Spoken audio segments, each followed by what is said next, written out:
Hello everyone, welcome back to Ancient Greece and Rome.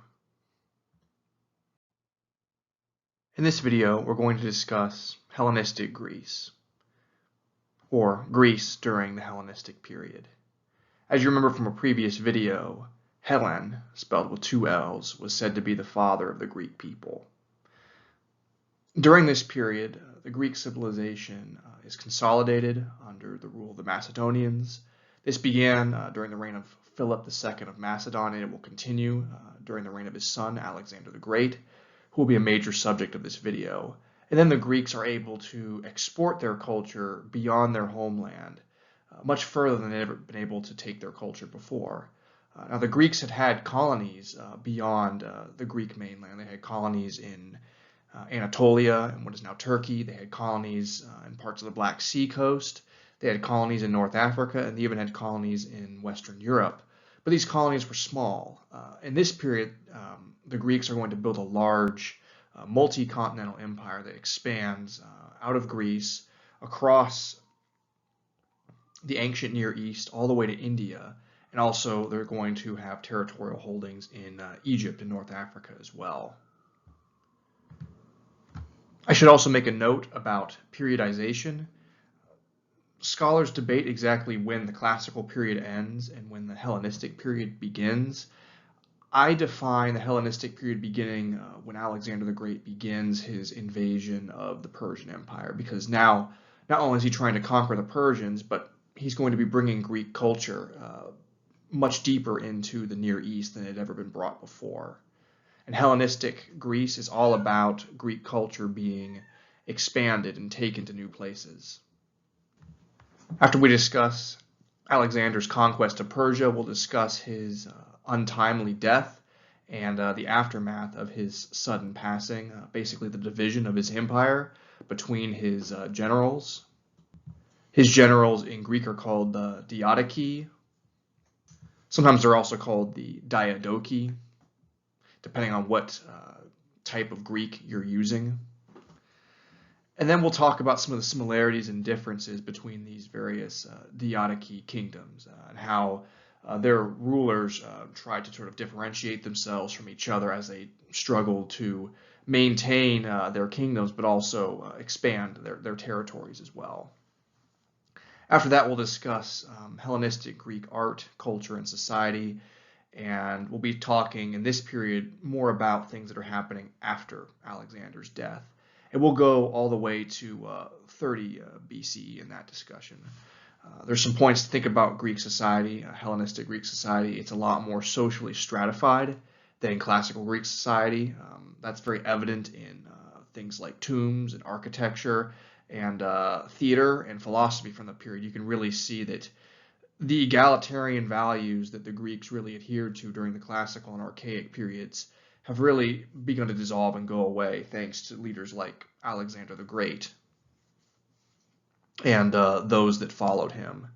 But at the same time, though, there's also a return to cultural syncretism. As the Greeks have expanded their territorial holdings and are now ruling over non-Greek people, whether it's Persians, Babylonians, Egyptians, etc., they want to export their culture, but they also learn from other cultures, and they begin to have a more positive view of other cultures. You remember from previous videos, you might argue that the Greeks actually became very xenophobic and ethnocentric during the classical period, thanks to the invasions from the Persians. The Greeks kind of turned away from non-Greek cultures, but that's going to reverse during the Hellenistic period as Greeks are trying to rule over a very large amount of territory in these various Diadochi kingdoms. And then we'll conclude our discussion by talking a little bit more about art, sculpture, ceramics, things like that. And then, of course, we'll discuss the Roman takeover of the Greek mainland in 146 BCE, the Roman takeover of other Greek kingdoms like the Seleucids in 64 BCE, and the Roman takeover of Ptolemaic or Greek-ruled Egypt in 30 BCE. And of course, just as the Greeks lose their independence in the ancient world, we also see that Greek culture does not just go away. it's going to be incorporated into the cultures of other civilizations, perhaps most notably the Roman culture. And the image on this slide is actually a Roman copy of a Hellenistic sculpture called the Artemisia Fisherman from Anatolia. Now it's in the Berlin Museum. So this statue is just one piece of evidence of the Greeks exporting their culture and then other cultures like the Romans adopting Greek culture. And this really begins and continues throughout the entire Hellenistic period and beyond.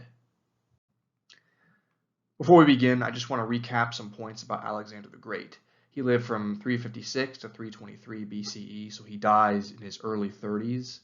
As a young man, he received training from Aristotle, and he also received military training as well as the son of the king. Remember, Macedonia is a very militaristic culture, society. It's very militaristic, even compared to other kind of Greek city-states / cultures. And he'll take over the Macedonian throne at the age of 20 after Philip II is assassinated. And as a new king, he's going to strengthen Macedonia's rule over Greek city-states, and he's also going to put down revolts in Thebes and Athens. And he basically destroys the city of Thebes in order to send a message to the other Greek city-states. And then, after doing this, he begins to lead a united Greek military force against the Achaemenid Persian Empire. And the Macedonians, like other Greeks, had a lot of grievances with the Persian Empire. The Persian Empire, of course, invaded the Greek homeland in the 400s BCE. Macedonia was actually subjugated to the Persians during that war, and actually a lot of Macedonians were forced to fight against the Greek city-states to the south. So Philip II and Alexander, they wanted to have revenge on the Persian Empire. Interestingly, though, the Persians throughout the classical period, they often funded certain factions within Greek society. They would fund the Spartans during the Peloponnesian Wars because Sparta was fighting against Athens. Athens was a much bigger threat to the Persians than Sparta was. And even at certain points, they funded the Macedonians, too, when the Macedonians were fighting other Greeks. But the ultimate goal of Alexander, like Philip, was to unite all Greeks together so that they could go after the Persians. And that's exactly what Alexander is going to do. And what you see in his military campaigns is that Alexander will consistently face much larger enemy forces, but he will never lose a battle due to a variety of factors. His very aggressive tactics, the way he deployed his army using both infantry and cavalry, and then also the skill of his generals. You might also add that as Alexander moves further to the east away from Greece, he begins to bring a lot of non-Greek people into his armies. So perhaps local knowledge, indigenous knowledge taken from the non-Greek people that are in his armies as he moves eastward probably also played a role in his military success.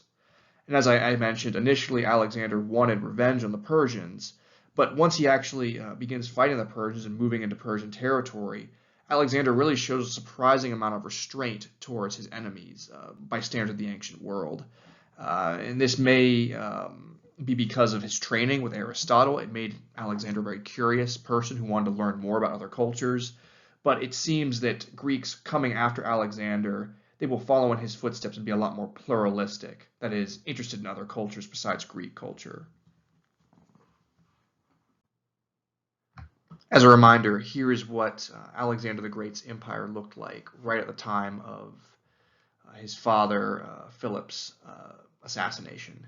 It basically includes Macedonia, most of the Greek city-states, and a little bit of land to the north and east. And of course, Alexander is going to greatly expand the size of his empire in a very, very short period of time, as you're going to see in this video. Alexander will carry on his father's dream of invading the Persian Empire in the year 334 BCE. He'll cross the Hellespont. He'll cross from Europe into Asia, into Turkey, or what we now call Turkey. And initially, the plan is to not only have revenge on Persia, but to liberate the ethnic Greek people living in Ionia. Ionia is basically the western coast of Anatolia. That area was settled by Greek colonists, And those Greek colonists were eventually, their cities were taken over by the Persians. They briefly won their independence, but then they were subjugated again. Alexander wanted to free them, and he wanted to have revenge on Persia. And as I mentioned on the previous slide, Alexander becomes more interested in non-Greek cultures, and this likely was due to the education he received from his teacher, the philosopher Aristotle. Here's a map showing Alexander the Great's army's progression through the Persian Empire. You can see they cross from Europe into Asia, and they fight a battle at Granicus River. They will also proceed down the Levantine coast and liberate Egypt. Egypt did not like being ruled by the Persians, and they frequently rebelled. And Alexander sought to take advantage of that and bring Egypt under his control. Then he continues his march to the east, facing the Persians, led by King Darius III at the Battle of Issus. He will also fight them at the Battle of Gaugamela, and then he will capture Babylonia and the Persian heartland. Susa and Persepolis are very, very important Persian cities.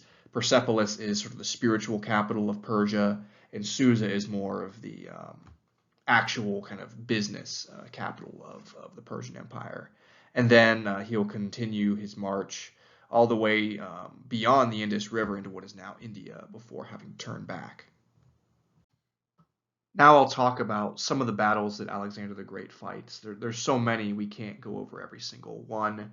We'll hit on some of the most important ones. Battle of Granicus River, 334 BC. is one of the important early battles. And basically, Alexander is leading about 16,000 Greeks against somewhere between 14 and 40,000 Persians. And remember, the Persian Empire is a multi-ethnic civilization. There were people of all different, many different cultures on the Persian side.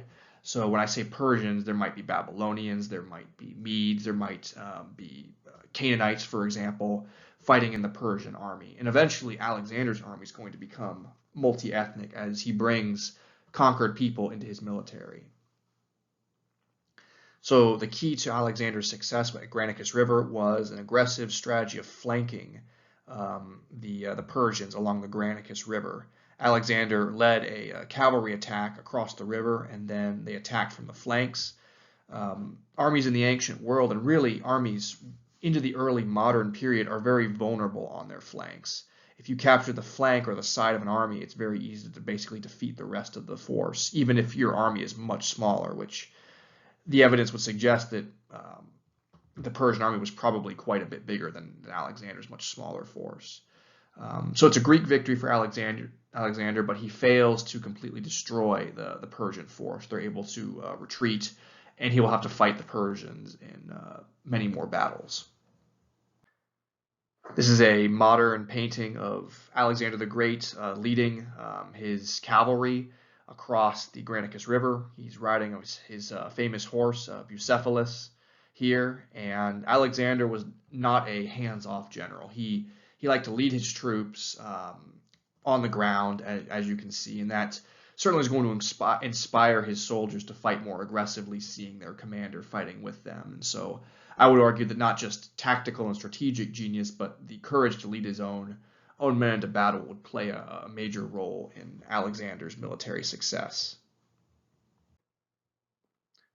And here is a slide that shows the Greek phalanx, or the Greek phalanx by the time of the Macedonians. The Macedonians like to use much longer spears called sarissas, basically a type of pike. We talked about this in a previous video. This is the backbone of Alexander's army. It's very good against cavalry and against chariots. But Alexander will add a lot more light infantry, lightly armed soldiers that are shooting bows and arrows or slinging stones at the enemy, along with cavalry as well. So there's quite a bit of variety and diversity of the type of troops that Alexander is using. And I think that really also will play a role in why he's so militarily successful. He's not just attacking with one type of unit. He's using multiple different types of units. After the victory at Granicus, Alexander will proceed to Gordium in the kingdom of Phrygia, in Anatolia. Basically, it's to the east of Granicus. The oracles at Gordium had said that anyone who could untie the Gordian knot would rule Asia. And basically, the Gordian knot was a very tightly wound knot that tied a wagon or chariot to the city. And whoever could untie that very difficult knot would be the next ruler of Asia. Alexander took a look at the knot and decided to, depending on what source you read, either cut the knot with his sword or just take the chariot or wagon apart. That way he could say, well, I undid the knot. And of course, Alexander will become the ruler of a very large portion of Asia, but his rule will not last. Or at least it won't last for very long, because he's going to die very early in life. Now we'll talk about another very important battle, the Battle of Issus. It was fought November 5th, 333 BCE. In this fight, Alexander has a much larger army, 37,000 Greeks. And of course, Alexander's army at this point is going to be multi-ethnic. So when I say Greeks, I mean the troops under Alexander the Great, which would include some conquered peoples as well. And then they're going to be fighting between 50 and 60,000 Persians. And this fight is taking place kind of on the border of Anatolia and the Levantine coast, kind of where like Turkey and modern-day Lebanon come together today. And this time, the Persian force is going to be led by King Darius III. The king of the world, as the Persians like to call their kings, is going to be on the scene. In the beginning of the battle, the Greeks were losing under Alexander, probably because they were so outnumbered.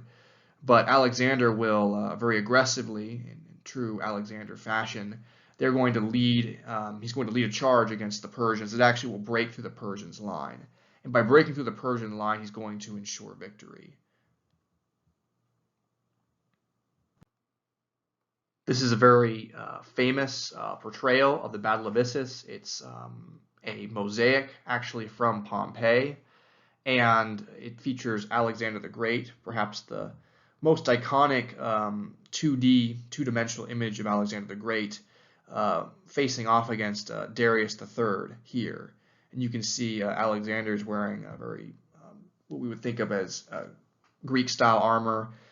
You can see this little head here is probably the head of Medusa or of a Gorgon. His father, Philip II, liked to wear Gorgon heads on his armor to kind of frighten his enemies. You can see the expression on King Darius III's face. It's a sort of an expression of dismay and surprise at seeing Alexander breaking through his lines, which is exactly what's happening here. And this piece of artwork is from the 1st century CE, so 300 years after Alexander the Great has died. It's actually probably based on a much older fresco. A lot of mosaics were based on frescoes, but this piece of artwork centuries later, it shows how inspiring Alexander the Great could be even to the Romans. So it shows Hellenistic influence centuries after the Greeks have lost their independence, centuries after Alexander the Great has died. So that's what makes this a very interesting piece. After the Battle of Issus, Alexander the Great invades Egypt in 332 BCE. And the Egyptians, based on the sources we have, seem to have welcomed the Greeks, seeing them as liberators.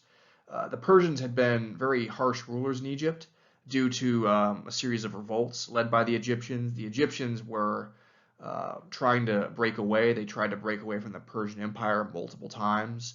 And the Persians were generally pretty open to other cultures, but they did not take kindly to any kind of revolt. And they always put down revolts very harshly, not just against the Egyptians, but against other people who revolted, as we discussed in previous videos. Alexander, upon reaching Egypt, perhaps like in this modern image you see here, he declared himself to be Pharaoh of Egypt, trying to respect Egyptian culture, and he also engaged in Egyptian religious rites to try to gain the favor of everyday Egyptians. So he's showing cultural syncretism, trying to mix his Greek Macedonian culture with the local indigenous Egyptian culture. And the city of Alexandria in Egypt is going to be founded in 331 BCE. There's actually many Alexandrias that are going to be built throughout Alexander's empire, but the Alexandria of Egypt seems to be Alexander's favorite city named after him. It's also believed that Alexander's final resting place, or at least his resting place for many, many hundreds of years, was in Alexandria, Egypt. So now we'll talk about the Battle of Gaugamela, October 1st, 331 BCE. And in this battle, about 47,000 Greeks and their Asian non-Greek allies are going to be fighting between 50 and 120,000 Persians. It's fought kind of in the mountains of eastern Anatolia, where Anatolia and Mesopotamia kind of come together. And most of Alexander's army at this battle is made up of infantry, which works well with the mountainous terrain at Gaugamela. It shows Alexander's adaptability, studying the environment that he's going to be fighting in, that he's going to be deploying his troops in, and adjusting accordingly. The Persian military, however, is based heavily on cavalry and chariots. Generally speaking, at this point in Persian history, the Persians are relying much more on cavalry than infantry, and that really works against them at Gaugamela. They will charge the Greek phalanxes with both chariots and horsemen, and the Greek phalanxes with their long sarissa pikes, they're going to remain steadfast and hold the line. And then Alexander's army is going to counterattack, and they're going to absolutely rout the Persian force. And what happens after the battle is interesting and a bit mysterious. It seems that Darius was betrayed by some of his troops, and he ended up dying. It seems very likely that he was assassinated by his own generals, who were probably trying to win favor with Alexander by killing the king. They hope to kind of get favor with Alexander, who's probably going to be the new king. And as you'll see, Alexander did not approve of this treachery. And then, tactically speaking, the Greek victory at Gaugamela, it opens up Mesopotamia and the Persian heartland to the east to Greek conquest, although there will be other battles after this point. Here is a battle map and illustration of the Battle of Gaugamela. You can see that at the beginning of the battle, the Persians attack with cavalry. These rectangles with one slash through, those symbolize cavalry. It's a fairly common military map icon or graphic that you'll see. These things here are chariots. You can see sort of the wheels that are meant to be represented in that graphic. The Persians will charge. They'll be held off by the Greek cavalry. The Greek cavalry was mostly heavy cavalry, that is, cavalrymen that are very well armed and very well armored, especially the companion cavalry, perhaps the most famous of all of the Macedonian Greek cavalry. But we'll talk about the companion cavalry a little bit later in this video. After the Persian cavalry charges are defeated, the Greek infantry will then charge the Persian line. Now remember, the infantry is the main force at this battle. The cavalry really are more of a reserve, but they do play an important role in this battle. They really help to keep the Persians from breaking the Greek line. But then the Greek infantry will counterattack, and they will, as you can see here, they're breaking the Persian line apart, leading to a Persian defeat and a Greek victory.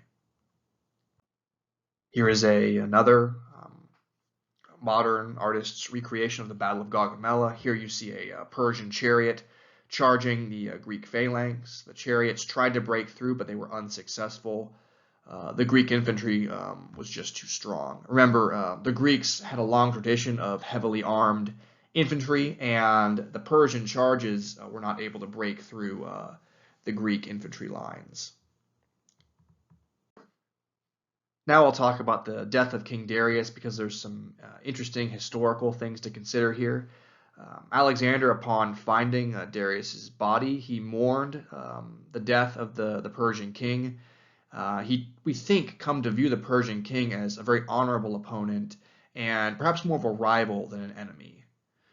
So he was disappointed to see that the Persian king had died, and especially in such a terrible way, to be killed by his own troops. So he made sure that Darius received a proper funeral and burial that was fit for a Persian king. And then he ordered the execution of the Persians who had betrayed Darius. In particular, he had the conspirator leader, the leader of the conspirators, Bessus, tortured to death as punishment for his betrayal.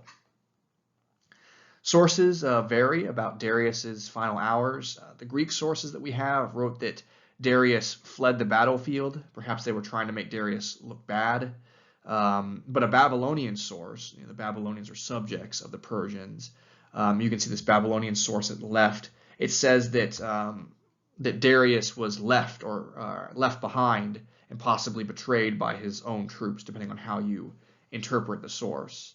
And by the way, this is a cuneiform tablet. It was part of a Babylonian astronomical diary, and the diary records, lunar events, solar events, and it was recording that all of the lunar events and things were foretelling doom and destruction, that there were bad omens coming for the Persians, and that is probably why they were defeated, according to that source. So, very interesting source. It's in the British Museum in London. And this is a 17th century oil painting showing Alexander ordering the execution of Bessus. And Alexander, being a Macedonian, he would have been no stranger to coups and assassinations. His father was assassinated. This was a very common thing in Macedonian society. So he probably realized that people who would betray the Persian king would probably betray him if given the opportunity. So naturally, he decides to have the conspirators be executed, and he has Bessus be killed in a very, very terrible way, being tortured to death. Fitting with the theme of Alexander's experience as a Macedonian ruler, Alexander recognized the importance of building alliances through marriage. Remember, Macedonian kings and elites often had multiple wives as a way of building alliances and protecting their power. So he marries multiple women, and he'll have multiple wives. Perhaps his most famous wife was Roxana of Bactria. She's from what is now Afghanistan, and she's not ethnically Persian. She's part of one of the kind of semi-nomadic cultures that were living in what is now Afghanistan. He'll marry other women as well. A very notable woman he'll marry is Statira II, who is the daughter of Darius III.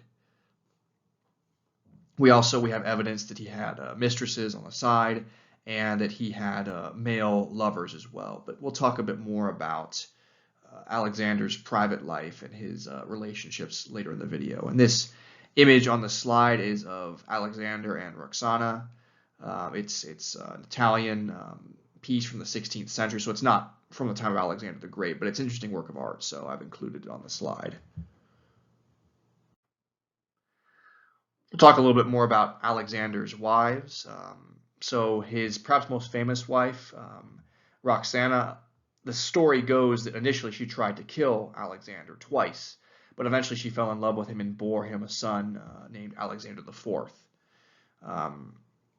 We think, based on the source we have, that Roxana was probably Alexander's favorite wife.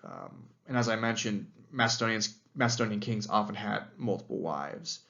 After Alexander's death, Roxana assassinated his other wives to protect her son Alexander's future rule. So Roxana would have had other women like Statira, shown here, killed. And these are both modern representations of what these women may have looked like. Some sources mention that Roxana had red hair, which I think is very interesting. Sometimes in like northern Afghanistan and places like that, you'll see people with red hair. It's possible that these are descendants of the long gone Indo-European migrants who moved across Central Asia. In the end, though, Roxana and her son are going to be assassinated in about 310 BCE, kind of as his Diadochi, his generals, are fighting to control his empire. And the images on this slide, again, the two on the left are modern recreations of Roxana and Statira. The image here is it's a fresco of Alexander and Statira. They're represented as Ares, god of war, and Aphrodite, goddess of love. And then on this image here is a bust of a woman from Macedonia, from Amphipolis. It's possibly of Roxana, possibly from her tomb, although we don't know for sure. Archaeologists and historians are still working on that site at Amphipolis. And this is a couple of shots of the possible tomb of Roxana at Amphipolis, and technically it's in northern Greece today, but it would have been more in Macedonian territory at the time that it was made. By 326 BCE, Alexander the Great reaches the Indus River Valley. The various Indian peoples and military forces he encountered were very formidable, very powerful. For example, they used war elephants, like shown here on this slide. And Alexander was still militarily successful, but his troops, at this point, not just Greeks and Macedonians, but Persians, Babylonians, Egyptians, people that had been conquered and brought into Alexander's army. They did not want to continue, and there were even talks of a mutiny. Alexander had wanted to continue conquering further to the east. He wanted to reach the Pacific Ocean. In the end, Alexander will elect to march back to Babylon so that the troops he has can return home. And a lot of the Greek troops that he had also, they'd married local women. They'd married Babylonian and Persian women. They wanted to go home and see their wives and their families as well. Additionally, Alexander had endured some pretty serious battle wounds, including, we think, a broken ankle, and these injuries may have also convinced him to retrograde as well. And retrograde is a military term for a type of retreat. So with withdrawal from India, Alexander became very depressed, and we believe he began to drink very heavily. Also, his wounds may have been bothering him too, and we think that his depression and his alcohol consumption contributed to his death in 323 BCE. Here's a slide showing a Greek phalanx in combat, and then a war elephant. And these war elephants were sort of the tanks of warfare in this period. They could be very difficult to control, though. The elephants required a lot of training. The Greeks and other people devised schemes and strategies to try to startle the elephants to get them to throw off their riders. And in some cases, these plans actually worked. There was one supposed tactic that was used where basically an enemy facing war elephants, they would take pigs and they would cover these pigs in oil, and then they would light the pigs on fire and either release them, the flaming, burning pigs, into the enemy territory, and they're screaming, the pigs squealing as they're burning to death, would startle the elephants into stampeding away from the battle. And basically, the elephants, as they stampeded, would destroy their own troops rather than attacking the enemy. So you get the idea how formidable these elephants were, how frightening they could be. Most of Alexander's troops probably had never seen elephants before. This is something from the field I work in, mostly U.S. history. There's an old expression that soldiers would have, especially in the 19th century. They would say, your first day that you'd seen combat, you were frightened after seeing battle, you would say, well, you've seen the elephant now. So even in the 1800s, seeing an elephant at a circus led to people saying seeing combat for the first time was like seeing an elephant. So you can only imagine how men in the ancient world who may have not only never seen an elephant but never even heard of one, when they saw these beasts in battle, it must have been a truly frightening experience. So it helps to explain why so many of Alexander the Great's troops were ready to return home once they were in India. Now I'll mention Alexander's route from India back to Babylon. Babylon had kind of become sort of his headquarters in the ancient Near East as he continued further to the east. So Instead of taking a familiar route back home from India, instead of going back, retracing his steps through Bactria, what is now Afghanistan, he will instead go taking a southerly route, kind of what is through now modern-day Pakistan, and he'll go along the coast of the Indian Ocean. This was probably because he wanted to see new lands and cover new grounds. You know, I think Alexander, in addition to being a soldier, because he was so curious, he was a natural-born explorer as well. So, unfortunately, though, in his exploration, there were consequences. He crossed over these very hot, very dry deserts where the temperature frequently gets well above 100 degrees Fahrenheit. As you can imagine, that'd be very difficult while wearing armor, and a lot of his troops will die of thirst and heat exposure on this sort of desert route, making their way across what is now southern Pakistan on their way back to Babylon. Another very difficult event for Alexander, in addition to having to give up his eastward march, was losing Hephaestion. Hephaestion was Alexander's best friend. They had known each other since childhood, and there's evidence to believe that Hephaestion and Alexander were lovers as well. Hephaestion died of a fever in 324 BCE, and Hephaestion, in addition to being Alexander's longtime friend, he was Alexander's companion, basically his heavy cavalry commander. And so Hephaestion would have played a big role in Alexander's military victories. And the two men had known each other since childhood. They were both taught by Aristotle. There were a lot of stories about Alexander and Hephaestion. It was said that the two knew each other so well, and they were according to two souls, or one soul and two bodies. That's it, one soul and two bodies. They could finish each other's sentences. It was also said that people would meet Alexander and Hephaestion, and they wouldn't be able to tell the two apart. They actually often would mistake Hephaestion, seen in this bust here, for Alexander, seen here. It was said actually that Hephaestion was a lot better looking, a lot more attractive than Alexander was.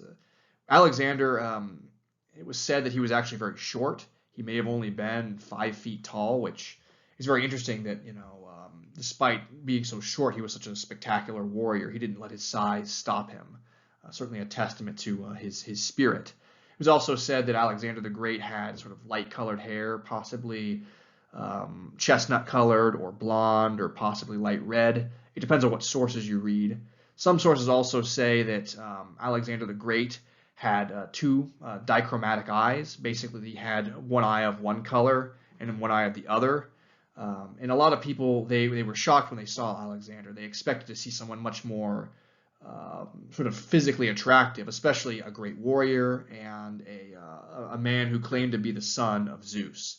So some interesting things to think about with Alexander and Hephaestion. But as I mentioned, scholars debate over whether Alexander and Hephaestion were lovers, or if they were just compared to other Greeks that were said to be lovers. Greek men were said to be lovers of each other. It's possible that this was a sort of Erastes and Eromenos, kind of almost like a pederasty type relationship. Although contemporaries tend to be a bit more tight-lipped about what they say about Alexander and Hephaestion. They probably did not want to gossip too much. Contemporaries also compared Alexander and Hephaestion to Achilles and Patroclus from the Trojan War. And what we do know is that Hephaestion's death hit Alexander very hard. It probably only increased his depression and his substance abuse. We think that Alexander even sacrificed captives to Hephaestion's spirit, showing how distraught he was at losing the death of such a close friend and confidant, and possibly more. And remember, the Greeks really look down on human sacrifice. They see it as being something you don't do very lightly. It's a thing of last resort.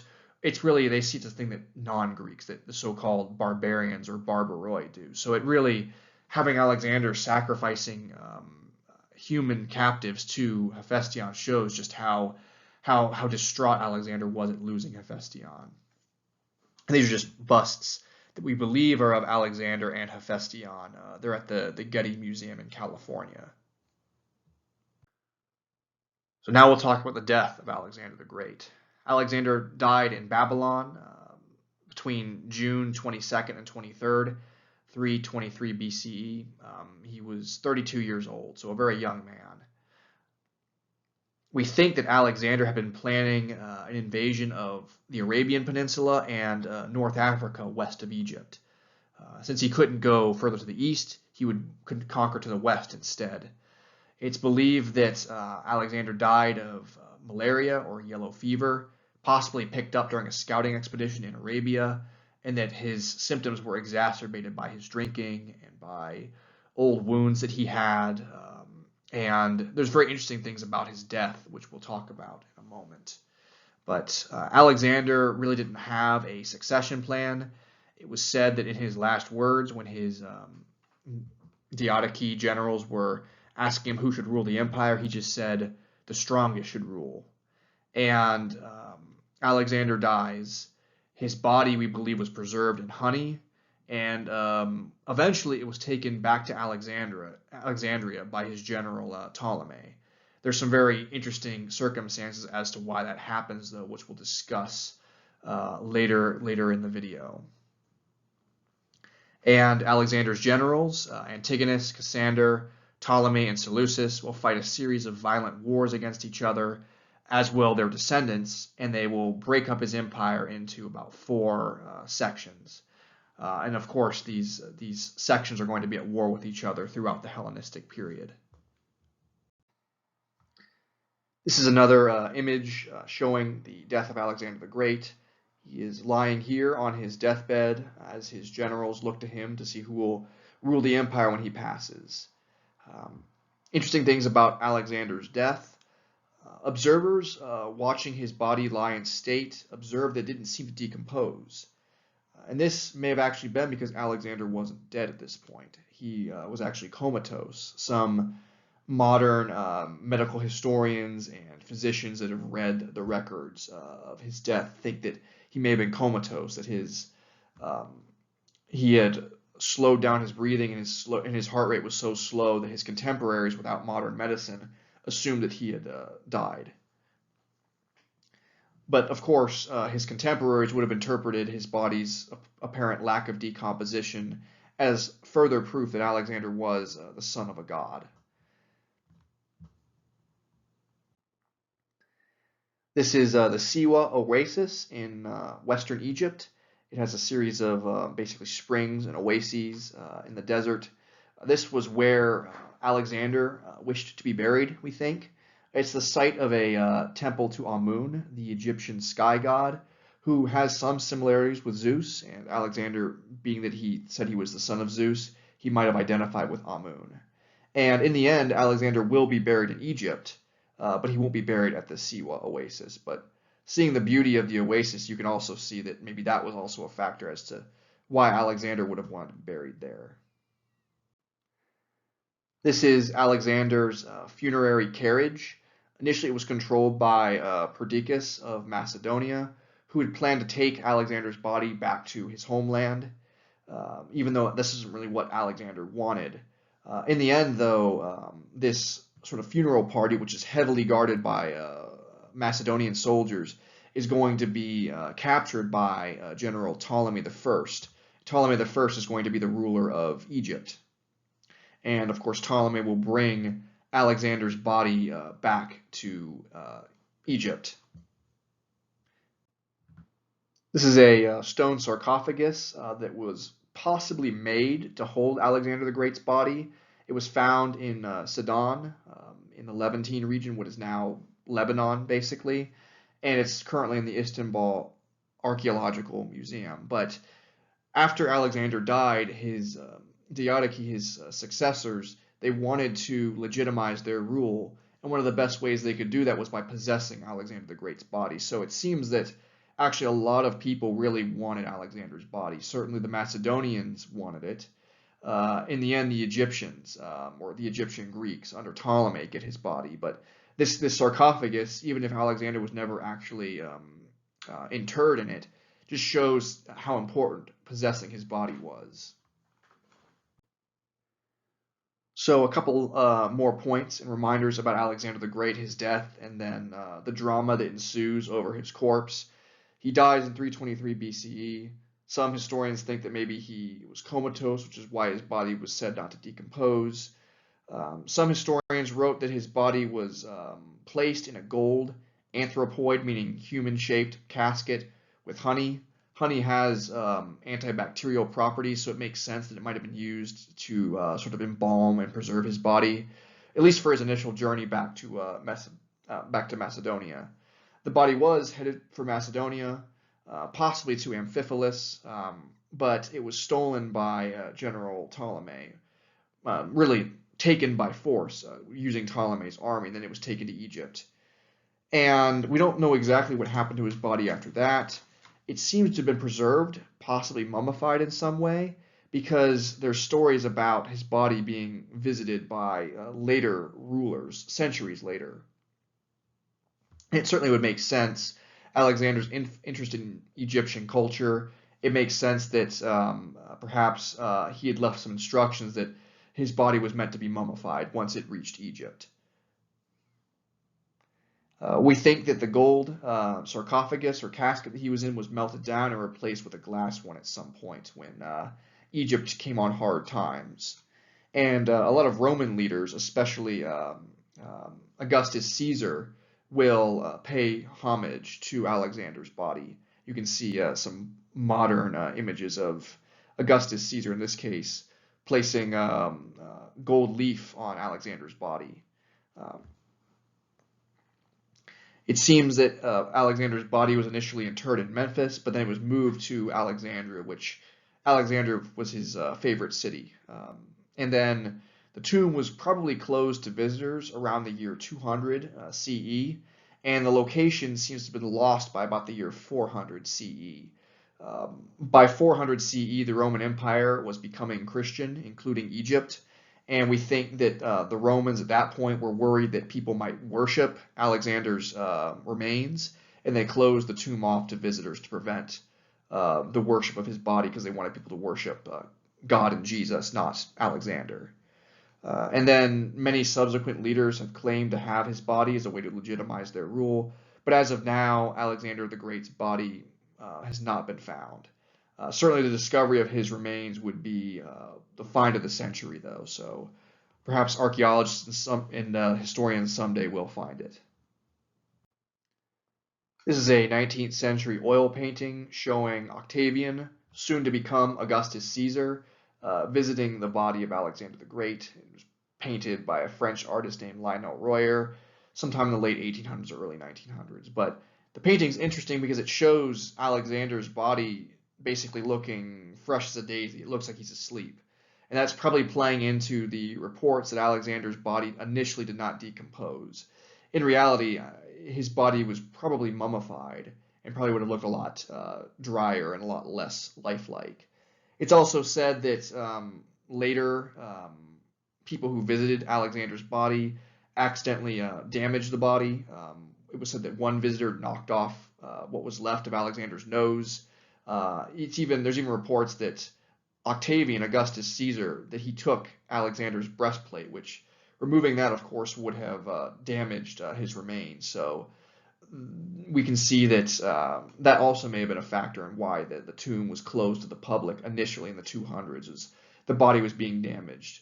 And of course, we don't know for sure because the tomb location was lost sometime after the 400s, and we probably won't know for sure until we find the body of Alexander the Great.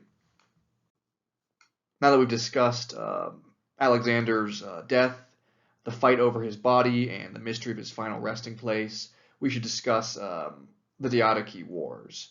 And these were a series of conflicts fought between Alexander's generals. Diadochi actually means heirs or successors in Greek. This is Ptolemy I who stole Alexander's body to legitimize his rule. This is a very Greek-style statue of Ptolemy. And of course, Ptolemy and the other Diadochi did not allow Alexander IV, son of Alexander, to rule. They wanted to rule themselves. So now we'll discuss the rule of the Diadochi and how they try to maintain their power and try to gain power over each other. And the Diadochi adopted elements of the cultures of the people they ruled. They did this to legitimize their rule, we think. They were probably a bit more self-interested in their curiosity about other cultures than perhaps Alexander was, who I believe was genuinely interested in non-Greek cultures.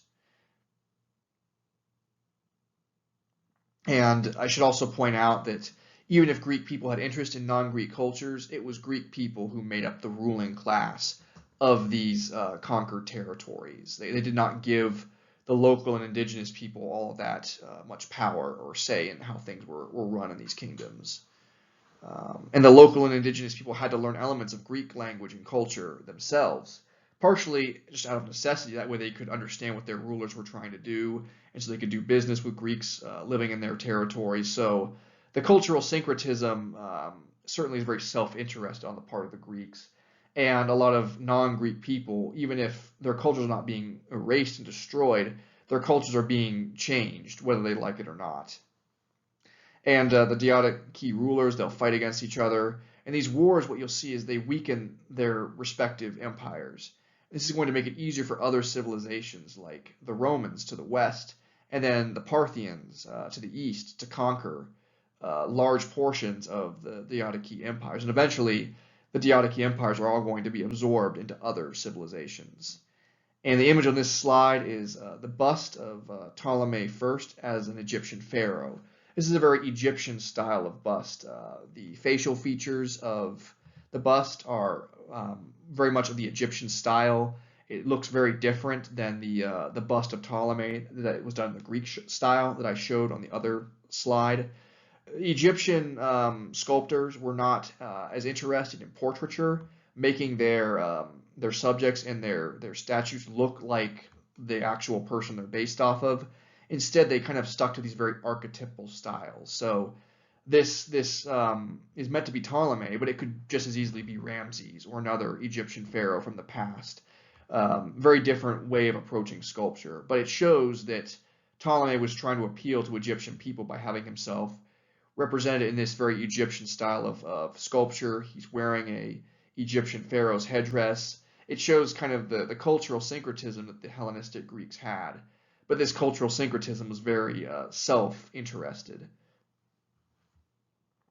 By the way, this piece is at the British Museum in London. Now we'll talk about another one of Alexander's generals, one of his Diadochi, that's Seleucus. Unlike Ptolemy, who I argue has a very larger-than-life presence, kidnapping Alexander the Great's body, having himself represented as a pharaoh, I think Seleucus chose to be a lot less conspicuous. And as a result, Seleucus was able to build a very large kingdom, the Seleucid Empire. Basically, he's between Ptolemy in the southwest and other generals like Lysimachus and Antigonus to the northwest. And initially, Seleucus' empire is very large. It stretches from the Levantine, Mediterranean coast all the way to India. Although Seleucus will trade a large portion of his territory to the Indian Mauryan Empire in exchange for 500 war elephants. Remember, war elephants are like the tanks of this period in ancient history. They're very powerful, and he probably gave up some of his territory that way he could have more security by having these weapons in his arsenal, these war elephants. And the Seleucid Empire is going to lose territory over time. It's going to lose territory to the Parthian Empire. The Parthians were a Iranic people from what is now northern Iran, and they will take over a large part of the Seleucid Empire by 249 BCE.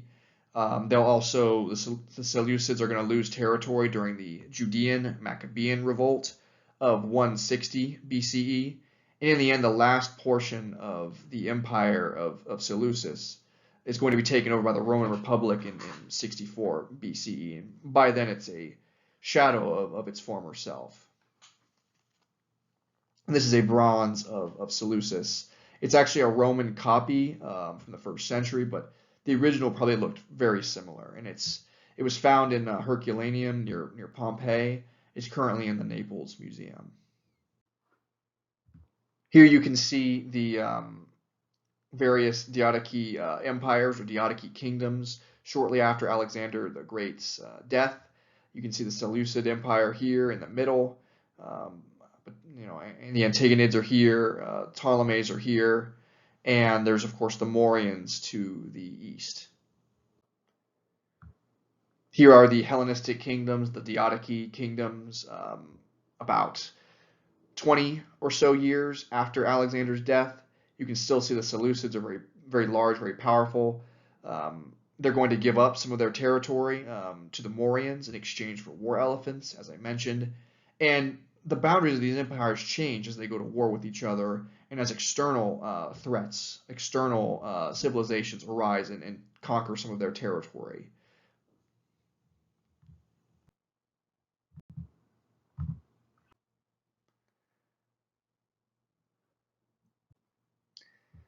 Here's another map of the Hellenistic world from about the 240s BCE, so almost 80 years after Alexander the Great has died.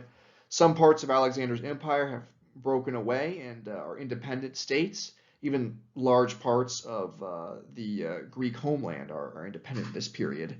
You'll also see the Seleucid Empire is considerably smaller, although it has absorbed parts of other Diadochi kingdoms.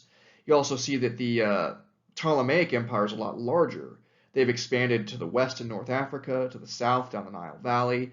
They've even taken over a good portion of the Levantine coast. And these borders are going to change with time as the various Diadochi kingdoms go to war with each other and as foreign civilizations like the Parthians come in and capture parts of these territories. And this map specifically is of the Seleucid Empire, and it's in Spanish, so apologies for those of you that can't read Spanish, but I'll explain the map as best as I can to you. This area here in pink and going over in here as well, these territories were part of the Seleucid Empire in about 200 BC, and these yellow areas were semi-independent, but were kind of sort of client states, you might say, of the Seleucids by the 200s.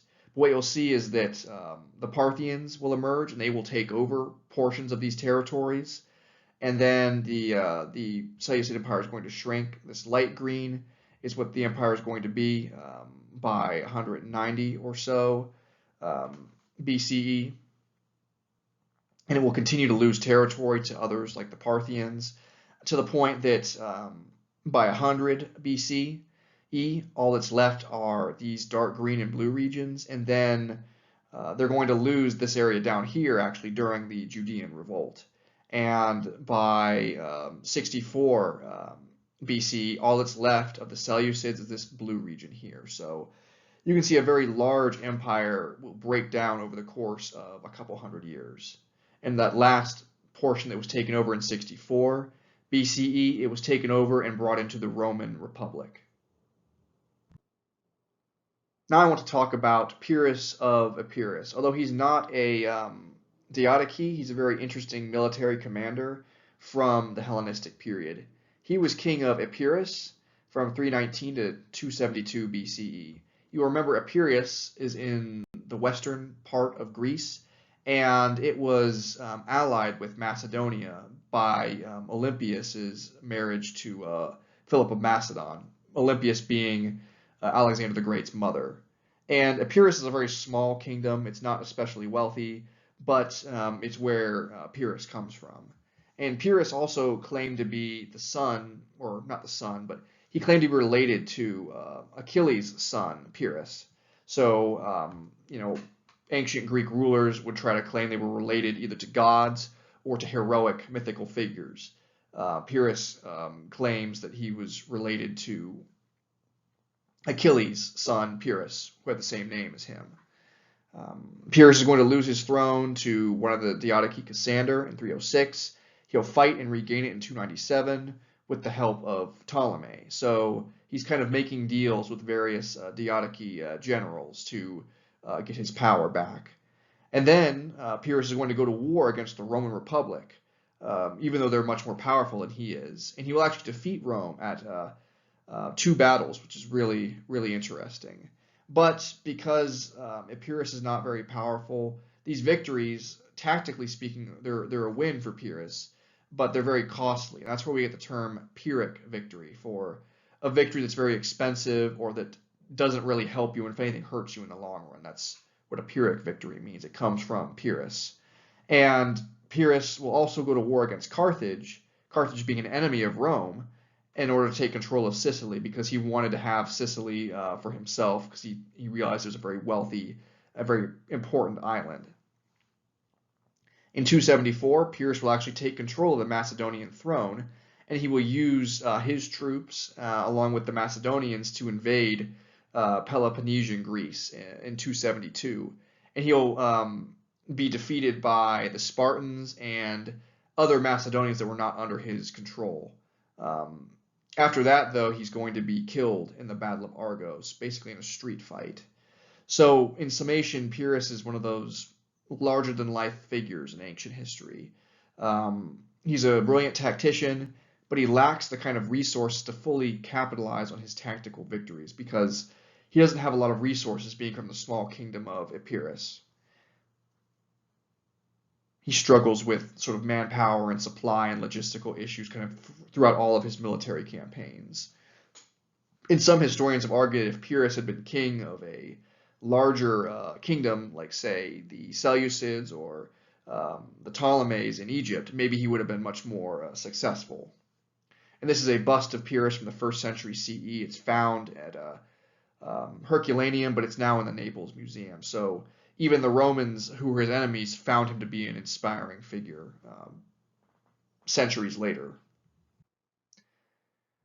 Here is Pyrrhus's campaign in Italy and Sicily. He defeats the Romans at Heraclea and also at Asculum as well. But he's not able to maintain control of Italy for very long, or at least the parts of Italy he was fighting in, because Epirus just doesn't have the kind of resources that Pyrrhus needs to be successful in the long term militarily, which will lead him to invading Sicily, because he wants the resources that are available on Sicily. But Sicily is, at this point, partially controlled by the Carthaginians, so invading Sicily means going to war with Carthage, an enemy of Rome. It may have been a wiser strategy to instead make deals with the Carthaginians to fight against the Romans, but instead Pyrrhus decides to go to war with the Carthaginians. Here are some much later, not ancient scenes of Pyrrhus in combat. This is Pyrrhus leading his troops against the Romans, and this is a Renaissance era painting of the siege of Sparta, which we'll talk about on the next slide.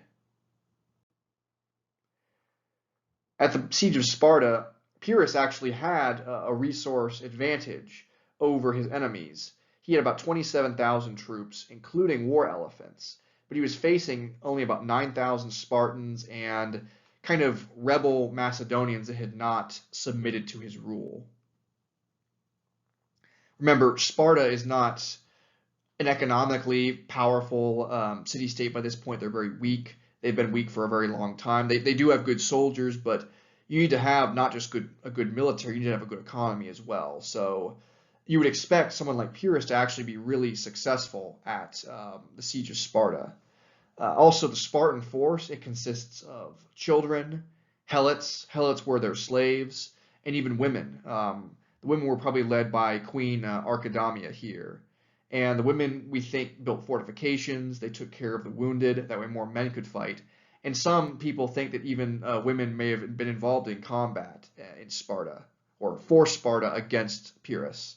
Remember, Spartan society actually gave women a lot more rights than other Greek city-states and cultures did. And the outnumbered Spartans, they built fortified settlements and they executed guerrilla warfare against Pyrrhus. And eventually they wore Pyrrhus down and Pyrrhus will retreat. Pyrrhus dies in 272 BCE during the Battle of Argos. He's fighting in the streets of Argos, and We think that a woman dropped a tile on his head in an attempt to kill him, and that either killed him, that blow, or it left him unconscious and his body was decapitated by an Argive or a soldier from Argos. It's not the kind of death that Pyrrhus would have wanted to have, to either have been killed by a woman or knocked unconscious and then decapitated. Not the kind of death that a general like Pyrrhus would have wanted. So now we'll shift gears and we'll talk about art, culture, and society in Hellenistic Greece. Before that, I want to recap Alexander the Great's relevance to this discussion of art, culture, and society in Hellenistic Greece. Alexander the Great, shown here on this slide, continued his father's work of Pan-Hellenism, of spreading Greek culture. He brings most of the Greek city-states under his command, and then he leads them in a war against the Persians, defeating their old enemy and the world's largest and most powerful empire at the time. And this gives the Greeks a large, tricontinental, multi-ethnic empire, even though this empire will break down into the various Diadochi kingdoms. There's still elements of Greek culture throughout these kingdoms. Alexander, through his conquests, he redefines Greek culture. He makes it a lot more syncretistic. One, because of his curiosity about non-Greek cultures, but also now the Greeks are ruling non-Greek people. They can't afford to be not interested in other cultures. At the same time, though, Greek culture becomes a lot less egalitarian and a lot more socially stratified, thanks to Alexander's rule as a king and the rule of the Diadochi and other kings and rulers after Alexander. Athens, the inventor of Greek democracy, will no longer be a democracy. It's not going to be allowed to be a democracy in the Hellenistic world. And as the Greeks are learning about other cultures and becoming more curious about other cultures, they're also exporting Greek culture across the territories that they're inhabiting. And you'll see this in a variety of cultures, which we'll talk about in the coming slides. And the image on this slide it's just a close-up of Alexander the Great, the Issus mosaic at Pompeii. And you can see really the skill of the workmanship of the artists that created this mosaic, the way they've used various tesserae or tiles to create the shading on Alexander's face, for example. And it's really a beautiful piece.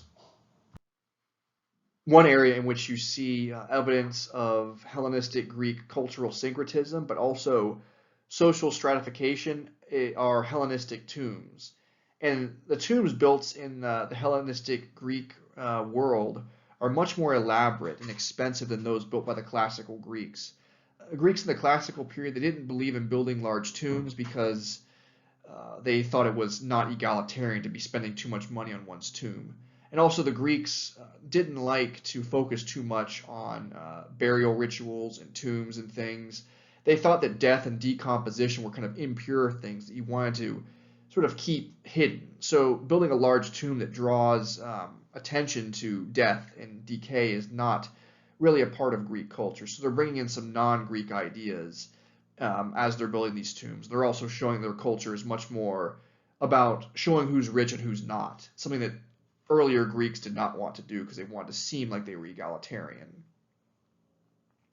And of course, Greek people and non-Greeks built more elaborate tombs in the Hellenistic world. This is actually the tomb of Zechariah, possibly a Jewish person. And it has elements of Greek culture with these columns, and then of course Egyptian culture with the pyramid on top. And I'll show some more tombs as well that have a Achaemenid or Persian influence as well.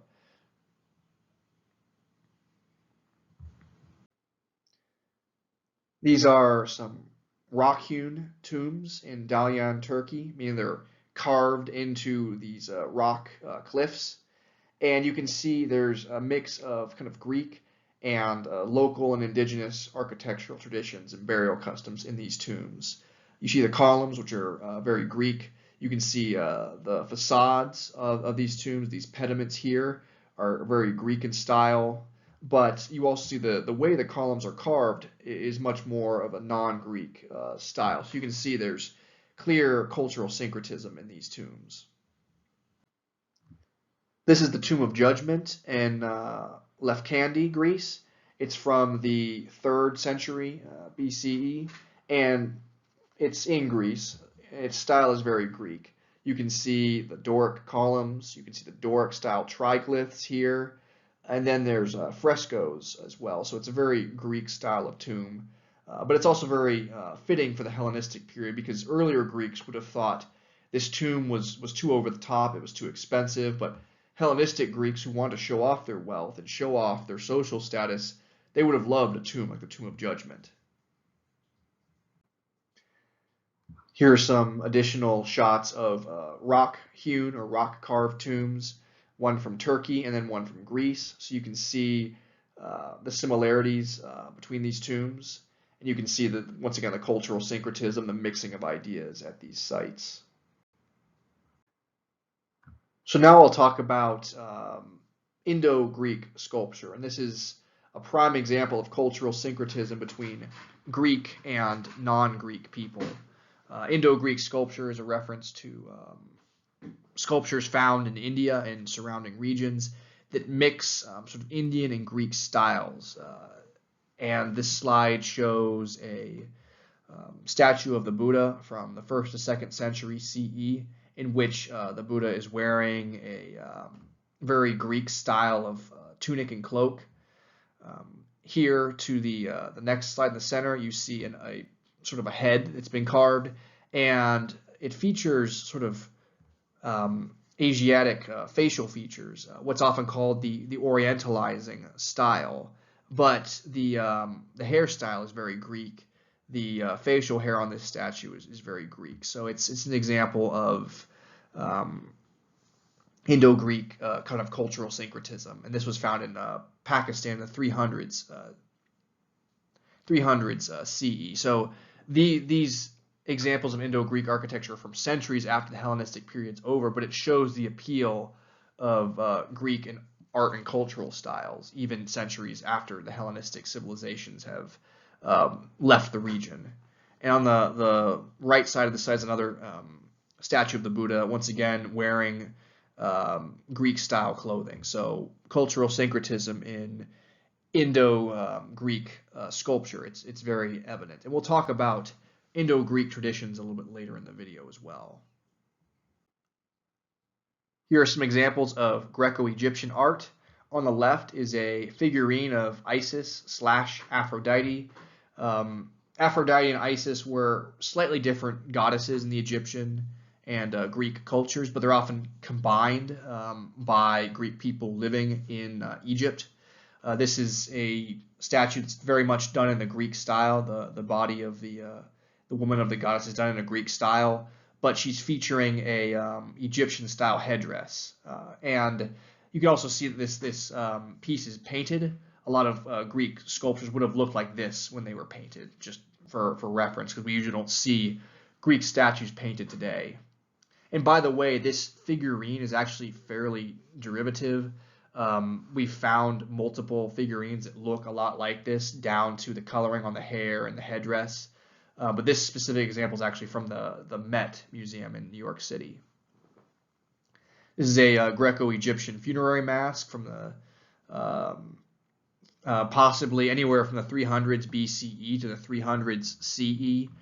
We believe that Greeks, when they settled in Egypt, they practiced many local Egyptian traditions, including mummification. So it's possible this funerary mask may have been to cover the face of a mummified remains.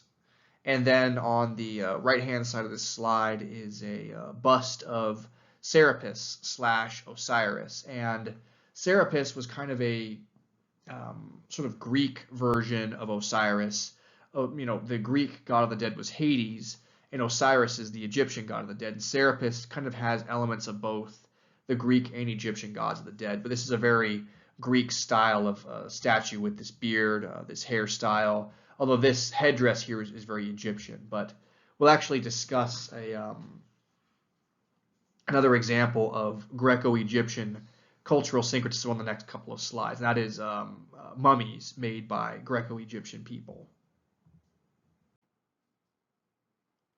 These are some mummies found from Minya, and Minya is very near a Greek community in Egypt.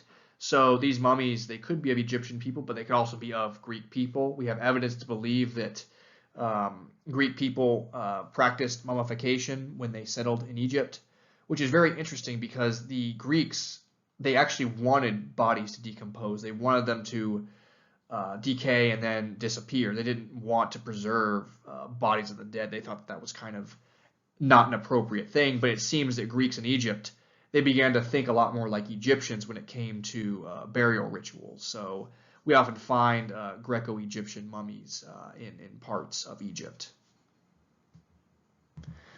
Also, we should consider that Greek people settling in Egypt, they wouldn't have just kept to other Greek people. They might have married Egyptians. You know, a Greek veteran of Alexander's army might choose to marry a local Egyptian woman, and perhaps to honor her wishes, he has her body mummified, and then when he dies, he chooses to have his body mummified as well. That way he can be buried with his wife for eternity. So you can see how cultural syncretism works. Here's another shot of presumably a Greco-Egyptian mummy. We know that the Egyptians preferred, when they buried their dead, interred their dead in coffins or sarcophagi, they preferred, certainly at this point in history, preferred anthropoid, that is human-shaped sarcophagi. But this coffin is rectangular, so it's possible this is a Greco-Egyptian person who's been mummified and buried in a rectangular coffin. These are the mummified remains, or the mummy of the Golden Boy, as this artifact is often called.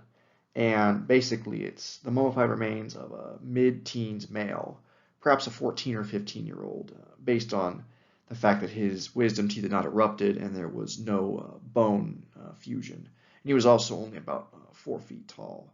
His cause of death was unknown, but we know that this mummy was found about the year 1916 in southern Egypt. It's been dated to about the 320s BCE or later, and it has not been unwrapped. Typically, archaeologists don't unwrap mummies anymore when they find them. They'll instead use CT scans and X-rays to study what is inside the wrappings. And this would have been a very expensive burial. Certainly of a young man who was from a very wealthy family. It's a gold death mask, about 49 amulets that would have helped him pass into the afterlife. One of them is actually a golden tongue, which would have helped him to talk to the gods in the afterlife. It's a very Egyptian style of mummification and burial, and it's also a very expensive burial as well. Usually you don't see mummies of young people being this elaborately decorated. So he probably came from a very rich family. The boy could have been Egyptian. It's a very Egyptian style of mummy. It doesn't have the Greek style portrait death mask. It has an Egyptian death mask. But at the same time, this also could be the mummy of a Greek person who really liked Egyptian religion and liked Egyptian mummification. And I suggest that because there's a Greek inscription on one of the coffins, and the boy, when he was alive, would have had an uncircumcised penis. Now, the Egyptians, their males usually were circumcised. This was an important kind of religious rite for the Egyptians, for Egyptian males. But Greeks did not practice circumcision. They looked at circumcision as being a form of mutilation. So it could be an Egyptian that is not having engaged in circumcision, or it could be a Greek person who just really liked Egyptian mummification and Egyptian religious traditions. Either way, though, it's evidence of cultural syncretism between Greek and non-Greek people in Hellenistic Egypt, and it's also emblematic of just the social stratification of Hellenistic Greece. There are clear haves, someone like the Golden Boy, a very expensive burial, and then there's the have-nots that could not have afforded a burial like this. Now that we've discussed Greek tombs and burial rituals, Indo-Greek and Greco-Egyptian influences in Greek culture, I want to talk about some Hellenistic Greek cultural innovations. We'll talk about sculpture first. Sculptures in the Hellenistic period are even more lifelike than they are in other periods in Greek history. The Greeks are very good sculptors, and they become even more skilled in the Hellenistic period. They still portray deities, gods, and heroes, but we think that non-Greeks and everyday people become a lot more frequent subjects in Hellenistic sculpture. Sculptors in the past had tried to portray arete, excellence in all things, the human form, excellence in the human form. But in the Hellenistic period, sculptors increasingly are interested in portraying people as they actually are. So they still portray people with very perfect, excellent features, but they also portray people in a bit more realistic and less idealized way. They'll show age, physical injuries, disabilities, different body types. They're trying to kind of show life as it actually is. They want art to imitate life. The sculptures are also portrayed with emotion, which is very interesting. You can see there's facial expressions on the surviving sculptures, especially pathos. Feelings of pain and suffering are often portrayed, which may be because of the warfare and the violence that's occurring as these Hellenistic kingdoms are going to war with each other, perhaps. You'll also notice that sculptures, their poses are a lot less stiff. They're seen sitting, standing, walking. This gives these sculptures a sense of motion as if they've been frozen in time, which just makes them all the more interesting to look at, I think. And in addition to portraying, things like humans, deities, people of all classes, in portraying emotions, they're also portraying ideals as well. Sometimes a statue is not just meant to represent a specific person or a specific god. It's meant to represent a feeling or an emotion, which we'll see in a few moments. On the left side of this slide is a very famous bronze of a boxer with a broken nose. It's from 330 to 350 BCE, and it's held in Rome. You can see the hard life that this boxer has lived with his sort of furrowed brow, a broken nose. He's looking over his shoulder as if someone has said something behind him. He seems to be very tired as he's resting. He's represented with a physically fit, muscular body, but a body that's been worn down with age, as you'd expect for someone who's a boxer by trade. On the other side of the slide is a elderly market woman, and there has been some damage to the face of the sculpture, unfortunately, but she was sculpted without teeth. Though those were not damaged, she was made to look that way to try, as the sculptor tried to show old age realistically. And this is a little bit of a later piece. It's from the 200s to 100s BCE, and it's held at the Met in New York City. And of course, Hellenistic sculptures were so good, they were so inspiring, that later Roman artists copied them. Here's some more information about ideals in Hellenistic Greek sculpture. Sculptors did not just want to portray specific people or specific gods or goddesses. They wanted to portray feelings and ideals. This is a bronze figurine. It's about 8 inches high. It's of a dancer, and it's meant to represent sort of the spirit or perhaps the muse of dance, but it's meant to represent kind of the feeling of dancing. And you can see the really intricate work that's been done on the dancer's cloak, really show movement with music and movement and dancing. And it's from the 300s to 200s BCE. On the bottom, this image here is about a 15 feet by 6 feet piece that's including the plinth or the base of Victory, or Nike, the goddess of victory at Samothrace. And it's from about 190 BC. And it's meant to showcase the emotion and the struggle for victory, not just the goddess of victory. But I'll show some more shots of this second piece on the next slide. Here is the Nike, or the Victory of Samothrace. It has had very extensive restoration work done on it. Originally, it would have been on a marble carving of a ship, representing Nike on the front of a ship, showing the Greeks' kind of skill with naval warfare. The piece has been partially restored, as you can see, and it's designed to show movement. It's designed to perhaps represent Nike, the goddess, standing on a moving ship as the wind is billowing and blowing her cloak.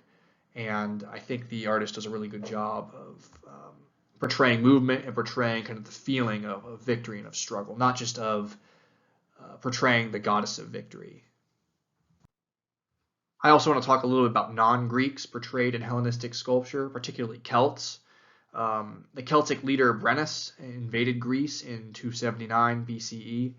He managed to get through Thermopylae, but then he failed to capture Delphi, the city where the Oracle of Delphi is. And that leads to his retreat. Brennus killed himself to avoid being captured, and other Celts did the same. But some Celts settled in the Galatia region in northeastern Anatolia. And this sculpture is from about 230 to 220 BC. It shows a Celtic warrior committing suicide after killing his wife. And this is actually, I should put out the Roman copy, but the original was from about the 200s BCE. And this sculpture shows the nobility of the Celts, that they're strong, they're good warriors, but that they're people concerned with honor as well, killing themselves rather than be captured. But also it shows how the Greeks viewed them as being barbaric. This man, he kills his wife before killing himself because he's concerned about them not being captured. And this is the Dying Gaul, or the Dying Celt. It's a Roman copy of the Hellenistic original, but we believe the original would have looked a lot like this. And it's a beautiful piece. It shows Hellenistic values. The sculptor knew about Celtic culture enough to give the dying Celtic soldier sort of what we would say is a typical kind of Celtic hairstyle for men, which is sort of this kind of spiky style. He also is wearing a Celtic necklace as well. And he's seen here dying of a wound just below the chest. And the pathos shown in this sculpture is breathtaking. He's looking down at his wound with sort of a feeling of pain and sadness, but also sort of a placidness as well. Like he knows there's nothing he can do to prevent his death. And he's represented as being muscular and in good physical shape, but he's not represented as being an Adonis rippling with muscle. He's represented what I think is a very realistic way for a warrior. And so it's a very interesting piece that shows the skill of Hellenistic sculptures, how they're moving away from just trying to capture the perfect ideal human form and trying to capture life as it is, and how their sculptures look like they've been frozen in a moment in time because of how they portray emotion in particular. This is another great example of Hellenistic Greek sculpture. It's Laocoon and his sons. This piece is held in the Vatican Museum. Laocoon is a mythical figure in Greek culture. He was a soothsayer, like someone who could tell fortunes for the Trojans, and he prophesied that Troy would be destroyed by the Greeks. But he was doomed, he was cursed, that no one would be able to believe his prophecies. So no one believes his prophecies, no one listens to his prophecies because he's actually eaten by sea snakes sent by the god Poseidon. And this piece shows him and his sons being killed and consumed by the sea snakes. And it's an excellent example of pathos. You can see the pain on Laocoon's face as he realizes his imminent, not only his destruction, but his son's destruction is nigh.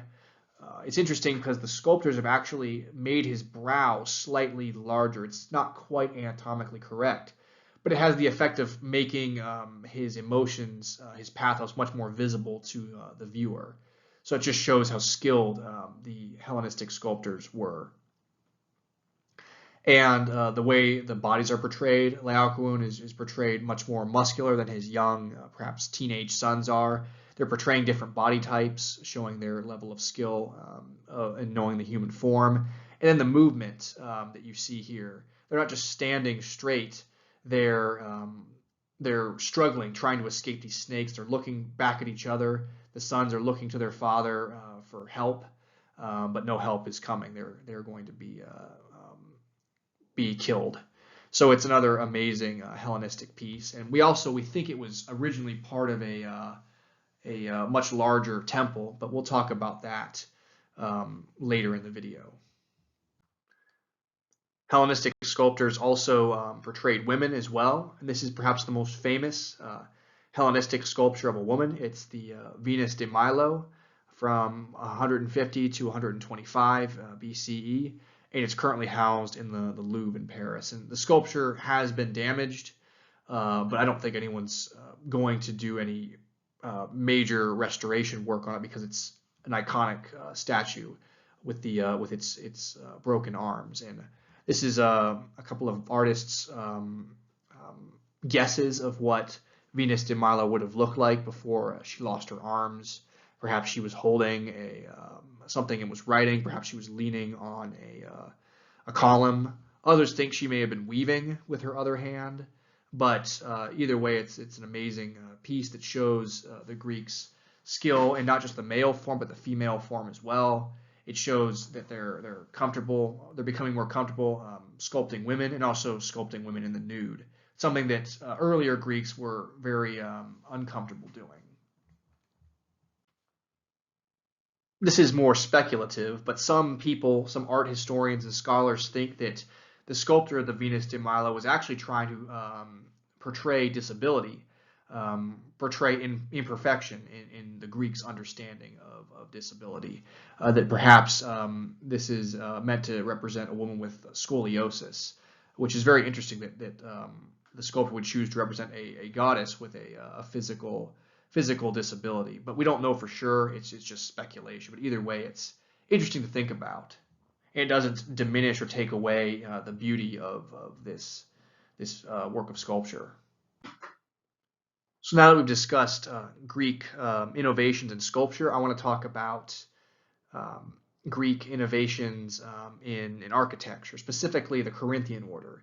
Now, the Corinthian order actually develops before the Hellenistic period begins. It develops in the 400s BCE in Corinth, and it's going to become a lot more popular though in Hellenistic times. It's a lot more ornate than the older Doric and Ionic orders. It probably actually evolves from the Ionic order with maybe a little bit of Doric as well. I'll show the first temple site that has Corinthian style columns. And these Corinthian columns, their capitals, they're designed to be seen from all angles. They have decorations on all sides. And they become more popular as Hellenistic Greek architects increase their skill. And other civilizations, the Romans and then Indian civilizations, will greatly admire the Corinthian order and will actually modify the Corinthian order a little bit for their own interests. This is the temple of Olympian Zeus in Athens, and some of the work on this temple was done during the Hellenistic period in the 170s to 160s BC. And actually, the Greeks have been working on this massive temple for hundreds of years. You can see this image here shows what the temple would have looked like when it was completed. But earlier Greeks in the Archaic and Classical period, they were unsure about this temple. They thought that it was too large and it was too grand and it was not egalitarian. So instead they focused on other temples like the Parthenon, for example. And this temple is actually not even going to be finished in the Hellenistic period. It's going to be finished by the Romans, specifically under Roman Emperor Hadrian. But this temple site shows just changing values in Hellenistic Greek society. They're much more socially stratified. They're a lot less worried about producing a temple that's too big or not egalitarian. These are Indo-Greek or Indo-Corinthian columns. You can see the Corinthian style carvings here, but they're also been added to with cultural elements from the Indian cultures. You can see the Buddha here, and you can see elephants here. And these are from Gandhara, India in the 2nd to 4th centuries CE. So after the Hellenistic period is over, you can still see, again, elements of Greek culture and Indian culture. This is the altar of Pergamon in Berlin, Germany. And this altar was built in Pergamon in Anatolia. It's built by Greeks living in Pergamon. It's mostly of the Ionic style, as you can see. the Ionic style being very popular in Ionia, in Greek territory in Asia Minor and Anatolia. But it's also joined by these really great relief sculptures here. Some people actually think that the sculpture Laocoon and his sons originally was part of the altar of Pergamon. But anyway, the altar is currently in Berlin, Germany. And the Pergamon altar site is very significant because this building is not built according to the sort of formula for Greek temples, rectangular, long, thin rectangular temples. Instead, it's rectangular, but with a long, facade, and then it's much narrower, moving away from people entering the temple. And really, we think that that's because this is an integration of local ideas about temples and Greek ideas about temples, but it's also an integration of Hellenistic architecture and sculpture, particularly these sculptures down here in this relief section. And it's also departing from Greek ideals in the sense this is a temple or altar that would have been used for multiple gods. The Greeks before this typically preferred to build one temple for each individual god. So it's an element, or it's an example of cultural syncretism in Greek architecture. This is actually the site of the Pergamon altar. All that's left is the foundation. And basically what happened was the German archaeologists were excavating the site, and they made a deal with the Turkish government. I believe it was the Ottoman Empire's government at the time, that they could excavate the Pergamon altar and preserve it, but they would take it back with them to Germany. So if you go to the original site at Pergamon, this is all you'll see that's left. You have to go to Berlin to see the altar itself. And here are some shots of the relief sculptures at the altar of Pergamon. You can see many elements of Hellenistic sculpture, the pathos on the emotions of the subjects. You can see the movement as they are. Actually, this relief shows the giants, the titans fighting the gods. So you can see the movement as the subjects, the titans and the gods, fight each other. So it's once again an example of Hellenistic architecture, but also of Hellenistic sculpture. Some other important Hellenistic buildings, Hellenistic pieces of architecture that are no longer around today are the Pharos Lighthouse, which was built in Alexandria. This lighthouse was very important to Alexandria because Alexandria is a maritime city. A lot of trade ships would have come in and out of Alexandria's harbor, and this lighthouse would have offered a guiding light to them coming into the harbor. Basically, its light comes from a flame amplified by mirrors, and it was said that you could see this lighthouse's light from miles away. And it's a large building, over 100 meters tall, over 100 yards tall, built from stone. It's one of the 7 ancient wonders, and sadly it was destroyed by earthquakes in the 900s and 1200s CE, so in medieval times it was destroyed. And you can see Greco-Roman era coins portraying the Pharos lighthouse. Another important building / statue is the Colossus of Rhodes, which is made of bronze and iron. It would have been a lighthouse for the Rhodes harbor, and it was the largest statue in the ancient world at over 23 meters high, and 23 meters is well over 60 feet high. It depicts Helios, the sun god.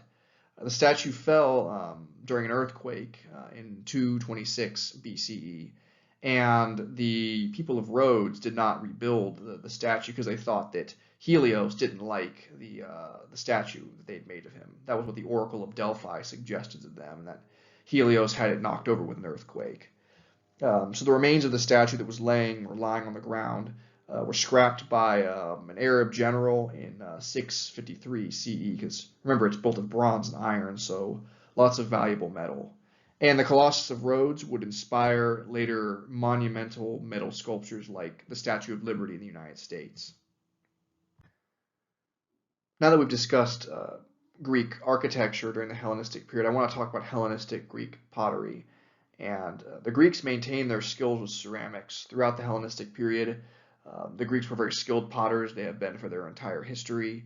And potters in the Hellenistic period, they began to move away from the static red and black figure styles, although you can still find some examples, particularly of red figure pottery on the edges of Greek cultural hegemony, where the older styles remain popular. Places like Magna Graecia, for example, which is Greek territories in southern Italy. They seem to prefer that older red figure style. And this is a phenomenon you've seen in a lot of colonial cultures where the colonies will actually, in some ways, be more conservative and more traditional than the mother culture or mother country that founds them, which is interesting to see amongst the Greeks.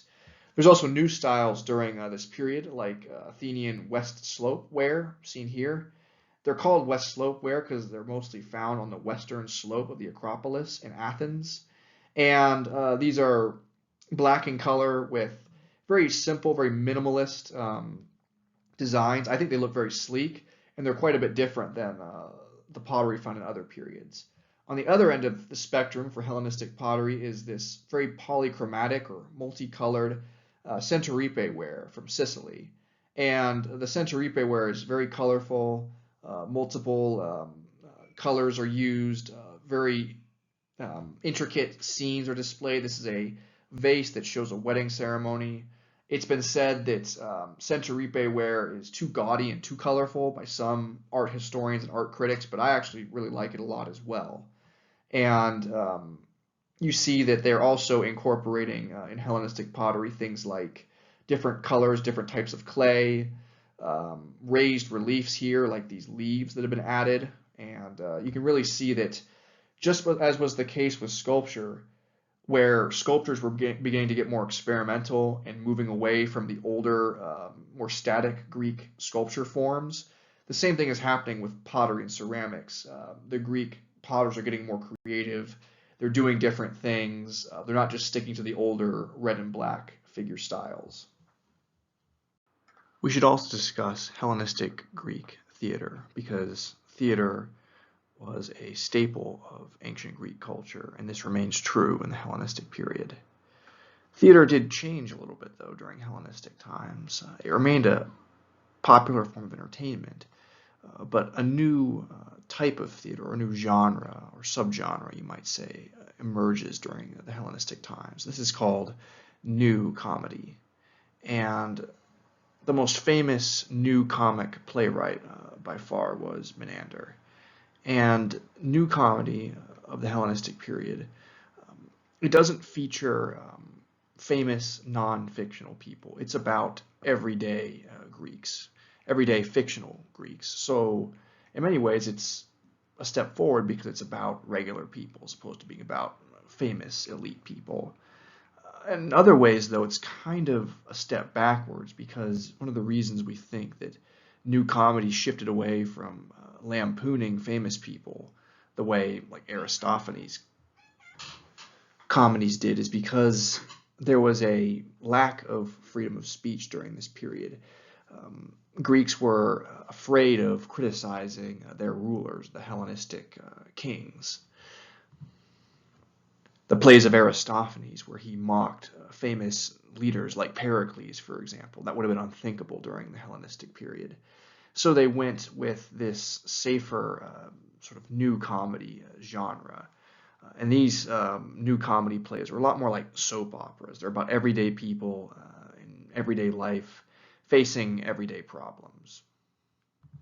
And during the Hellenistic period, women continue to not be cast as actors in plays, although there is some evidence that women would have performed music and things of this nature, not in the plays themselves, but during the festivals in which plays were also shown.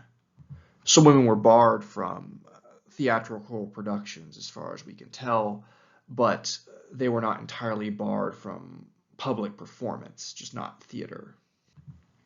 And Hellenistic new comedy will influence later Roman comedic productions, and the evidence for that is obviously comparing Hellenistic new comedies with Roman era comedies. But also this piece here is a Roman era relief of the Greek poet Menander inspecting masks. So the Romans were aware of Menander's work, and they felt that he was someone that should be remembered in art. Should also mention Hellenistic Greek mosaics. Now, mosaics are a very old art form. They'd been around for millennia by the time of Hellenistic Greece, although mosaics before this period, they tend to be a lot simpler in their style and subject matter. Even the Greeks had made mosaics before Hellenistic times, but they were usually fairly simple. Usually colored pebbles were used instead of tesserae or specially carved tiles. But the art form is going to expand significantly in Hellenistic Greece as the Greeks are becoming more open to artistic experimentation, as their culture is becoming more culturally open and culturally syncretistic.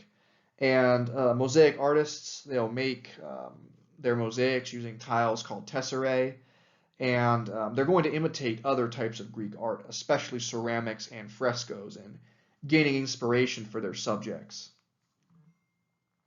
Interestingly enough, though, mosaic artists tended to be considered less prestigious than other artists in Greek society, probably because of how much they copied other art forms.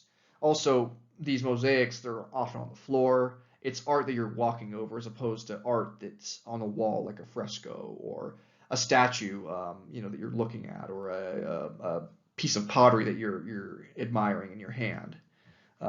This is on the image on this slide, it's the beauty of Durrës, found near the Greek region of Epidamnus, which was a colony. It's present-day Albania. It was found actually, interestingly, in 1916 during the First World War as soldiers for the Austro-Hungarian Empire were digging fortifications. And it's currently in the Albanian Historical Museum. This slide shows kind of the evolution of Greek mosaics sort of before and during the Hellenistic period.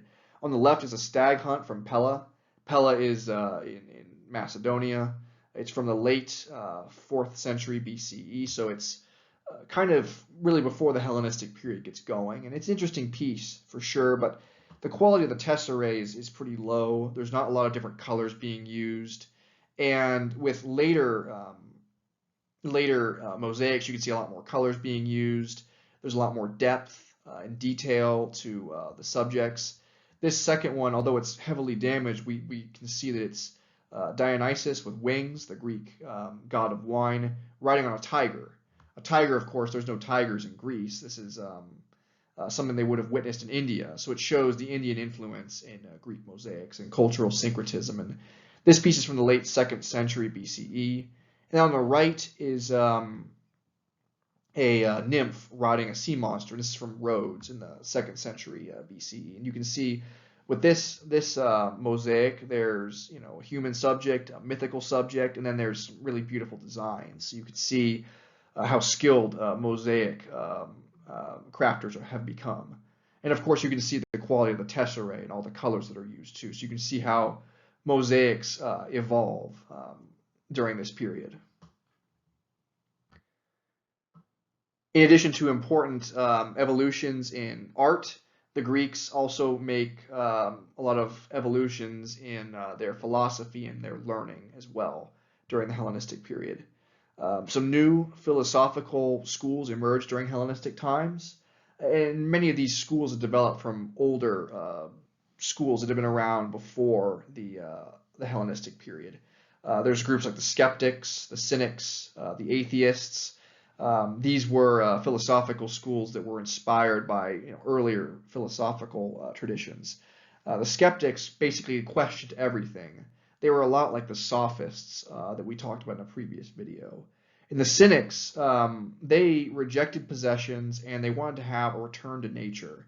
Their philosophy, though, was considered to be very fatalistic, which is how we get the modern term for cynicism or for a cynic. Someone today is not someone who's a cynic, is not someone who wants to return to nature. They're someone who's kind of negative. And of course, atheists are people that deny the existence of deities, of gods and goddesses. But perhaps the most important philosophical schools that emerge in the Hellenistic period are Epicureanism and Stoicism. Stoicism was founded by Zeno of Citium. You can see him on the left-hand side of the slide in the 300s BCE. And Stoicism is a philosophy based on the pursuit of virtue and the control of one's emotions.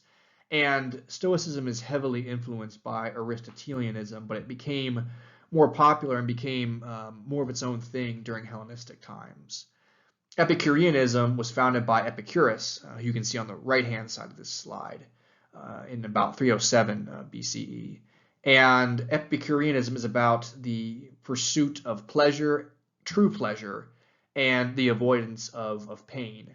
And the idea is seek peace and seek tranquility and freedom from pain and fear. So avoid pain and fear and seek peace and pleasure.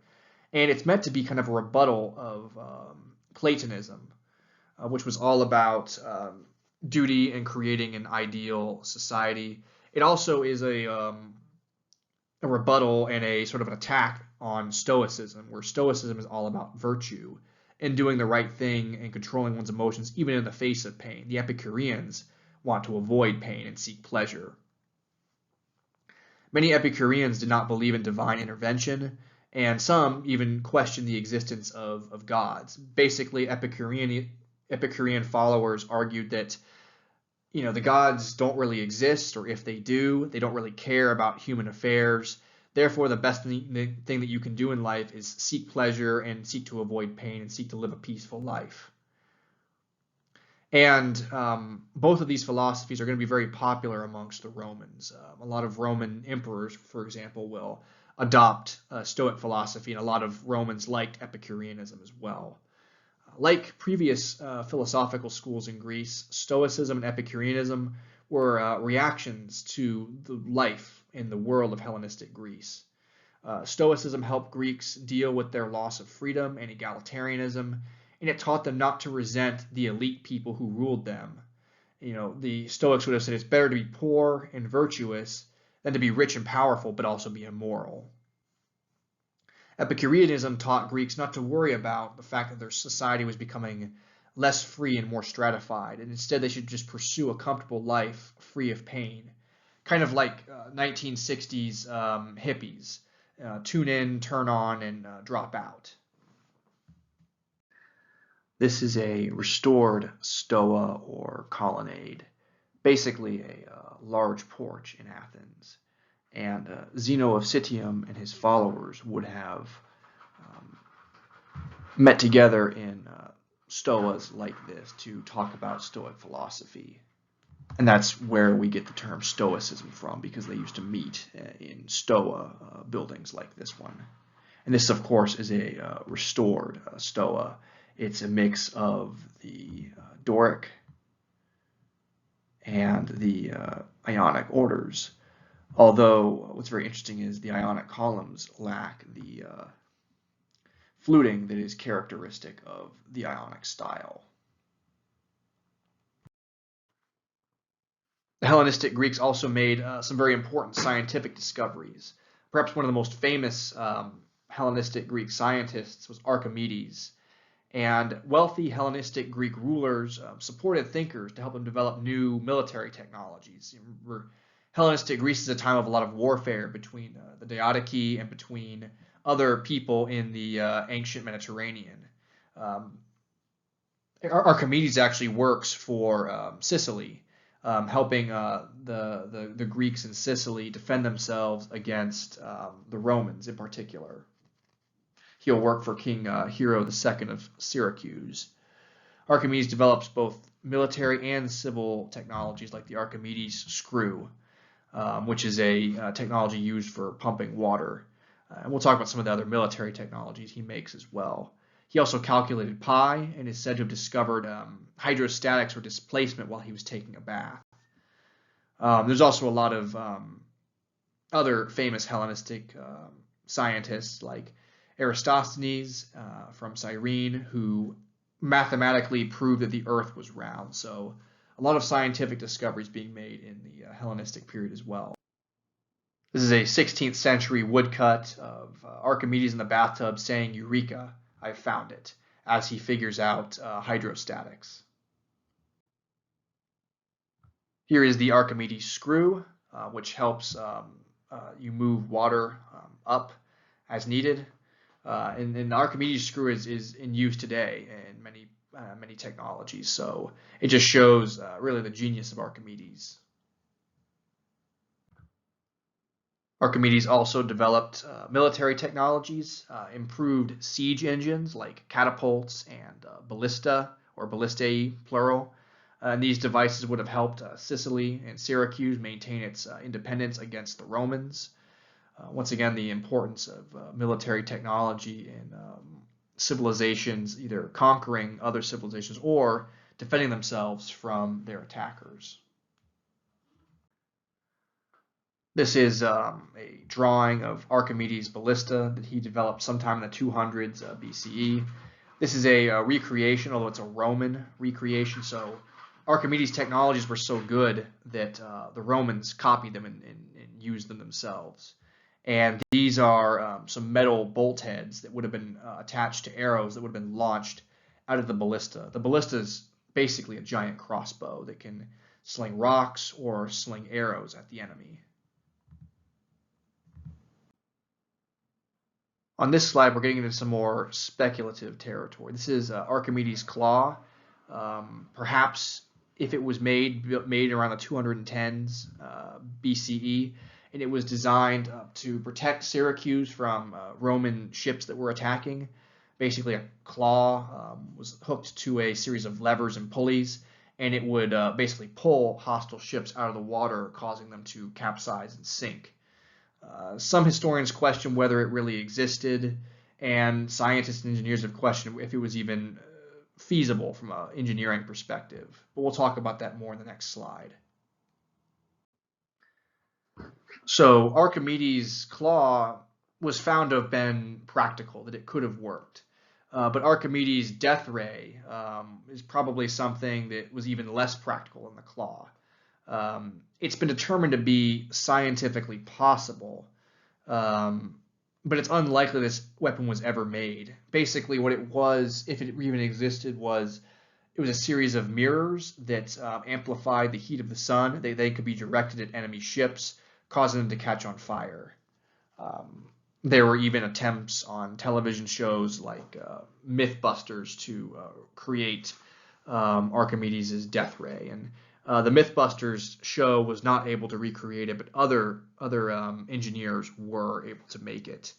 But it's kind of sketchy as to if it even existed, because the earliest sources that mention the Syracuse people's war against the Romans don't mention this device, but later sources written centuries later do mention it. So if this source even existed, it's hard to say, but it's definitely a lot less practical than other things Archimedes invented, if he ever even made this object.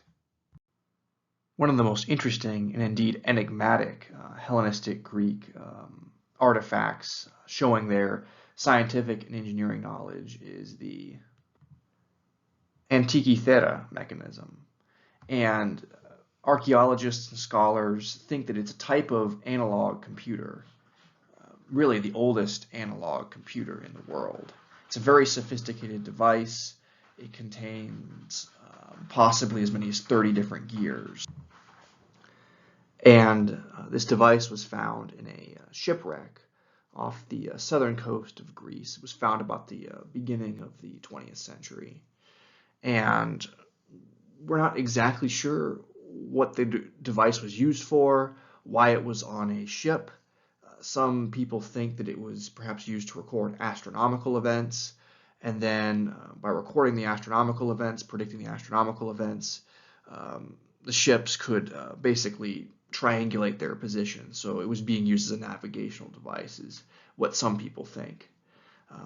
The device has been dated rather roughly as having been made and used sometime between about 205 and 60 BCE. Many people, when they first inspected this mechanism, they thought it was too complex. They said it was pro-chronistic, the opposite of anachronistic, that it was too advanced to have existed at this point in history. although more recent studies of ancient Greek science, engineering, mathematics reveal that the Hellenistic Greeks were certainly capable of developing a device like this. And this mechanism is now housed in the National Archaeological Museum in Athens.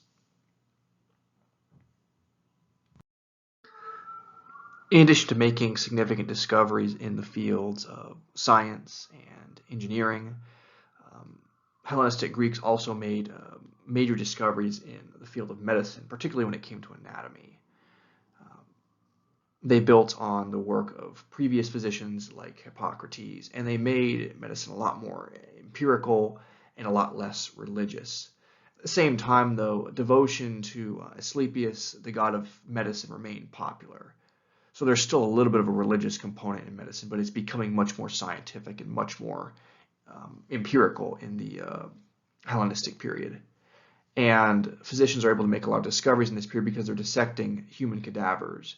And by dissecting human cadavers, cutting up human bodies, they're learning about arteries and veins. They're learning about how the pulse works, how the heart pumps blood throughout the body. There are still some things they're not getting quite right. They still believe in the four humors and things like bloodletting, which people are still going to be doing bloodletting well into the 1800s. And their knowledge of female anatomy was not as sophisticated as their knowledge of male anatomy. For example, they believed that the uterus, or hystera, that it moved around the female body and caused mood swings, or hysteria, as the Greeks called it. So they were making some advancements for sure, but they were still getting some things wrong. And the most famous physician of the Hellenistic period is certainly Herophilus of Alexandria, who lived from 325 to 255 BCE. He's referred to as the father of anatomy because he basically did dissections of cadavers of human bodies to learn how the human anatomy functioned. And he worked in Alexandria, which is in Egypt. So he probably learned from Egyptian physicians and embalmers who had been dissecting bodies for the purpose of mummification for millennia before this point. So it wouldn't be surprising if Herophilus was learning from Egyptian embalmers, and just because during the Hellenistic period, the Greeks are practicing a lot of cultural syncretism. They're learning from other cultures.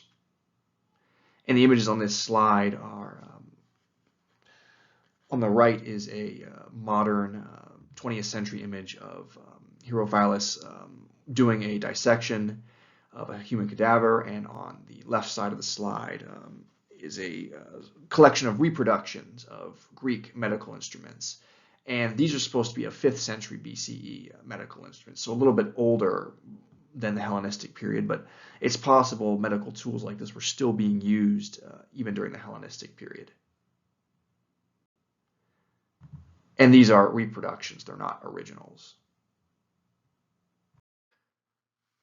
So we've talked a lot about Hellenistic Greek military events, leaders, cultural developments in a variety of fields: sculpture, architecture, pottery, theater, philosophy, science. I want to talk a bit more about everyday life in the Hellenistic Greek world, what we know about it. And we think that everyday Greeks were a lot more open to non-Greek cultures during this period, just like their rulers. But Greek society was a lot more socially stratified. We see this, there's a lot more kings, democracy ends in Athens. And then in places like Egypt, non-Greeks are ruled over by Greeks. And to facilitate their ruling of non-Greeks, the Greeks create the Koine dialect. And Koine is a simplified version of Ionian Greek, or the Greek spoken in Athens. And it's meant to be kind of a simplified version of Greek that a lot of people who don't speak Greek as a first language can understand, for business purposes, for trade purposes, for legal purposes. And Koine Greek remains spoken for centuries after Hellenistic times end. It's going to be spoken in the eastern parts of the Roman Empire, former Hellenistic territories. And non-Greeks will adopt this language and will use it for trade and even for things like literature. Philo of Alexandria is going to translate the Old Testament or the Hebrew Bible into Greek.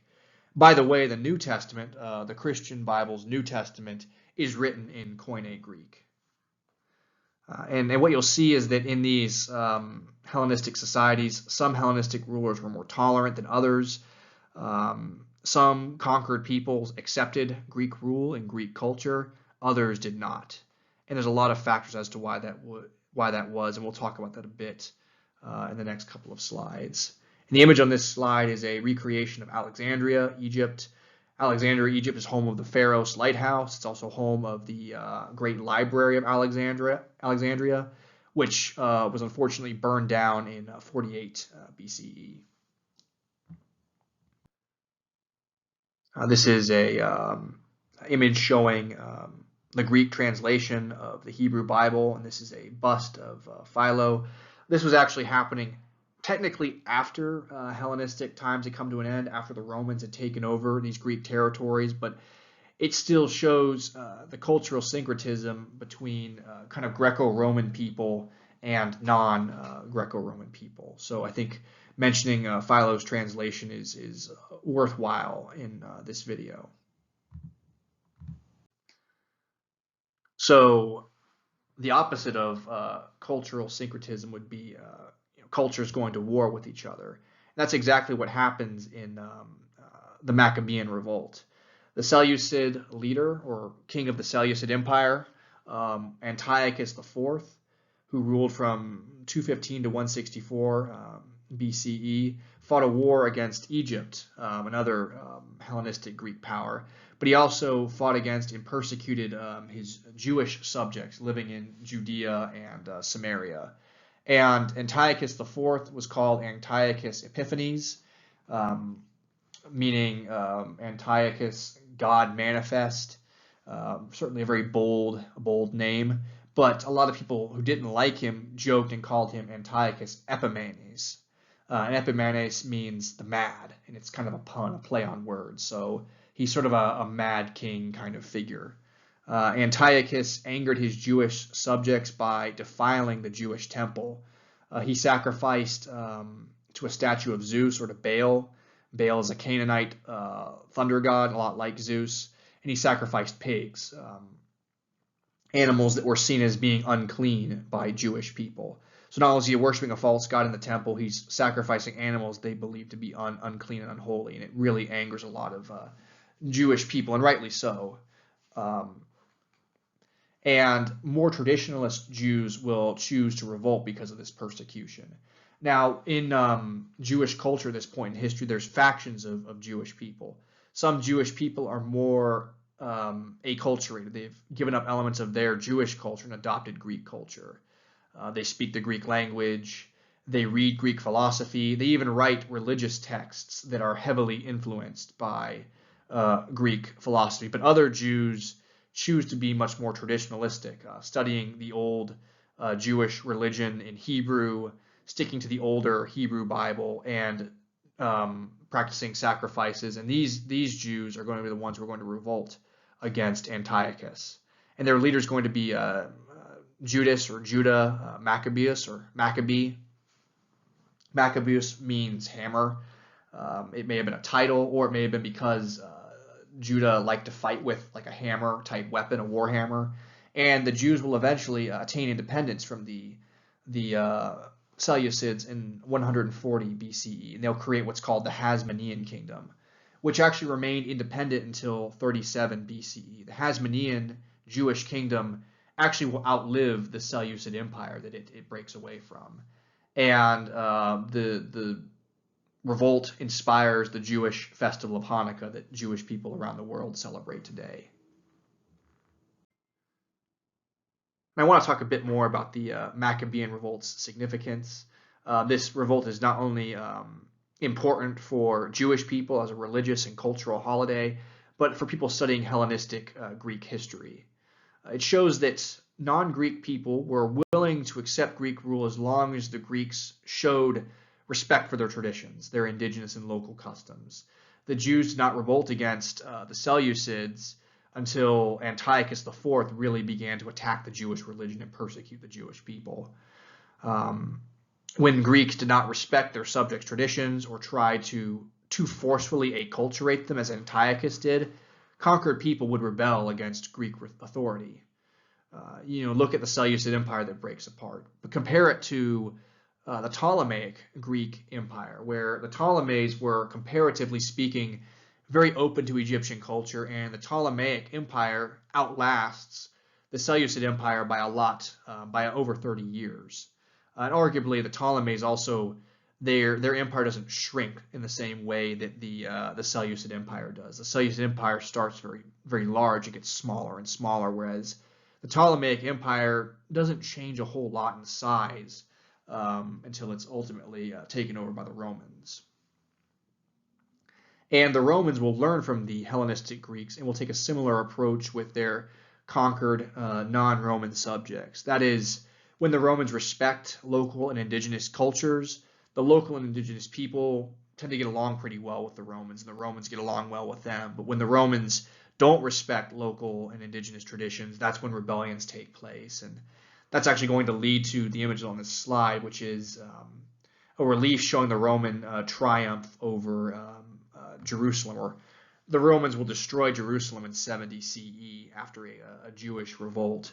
A Jewish revolt that took place because the Romans were persecuting the Jews and not respecting their religion. We'll talk more about the 70 AD destruction of Jerusalem in a future video.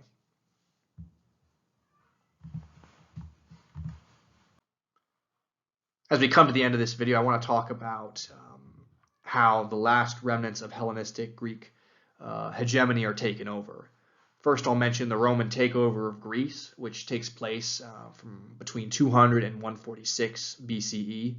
The Romans were inspired by the wealth and riches of the Greeks and the benefits of their culture, and the Roman Republic invaded and gradually took control of Greek territories.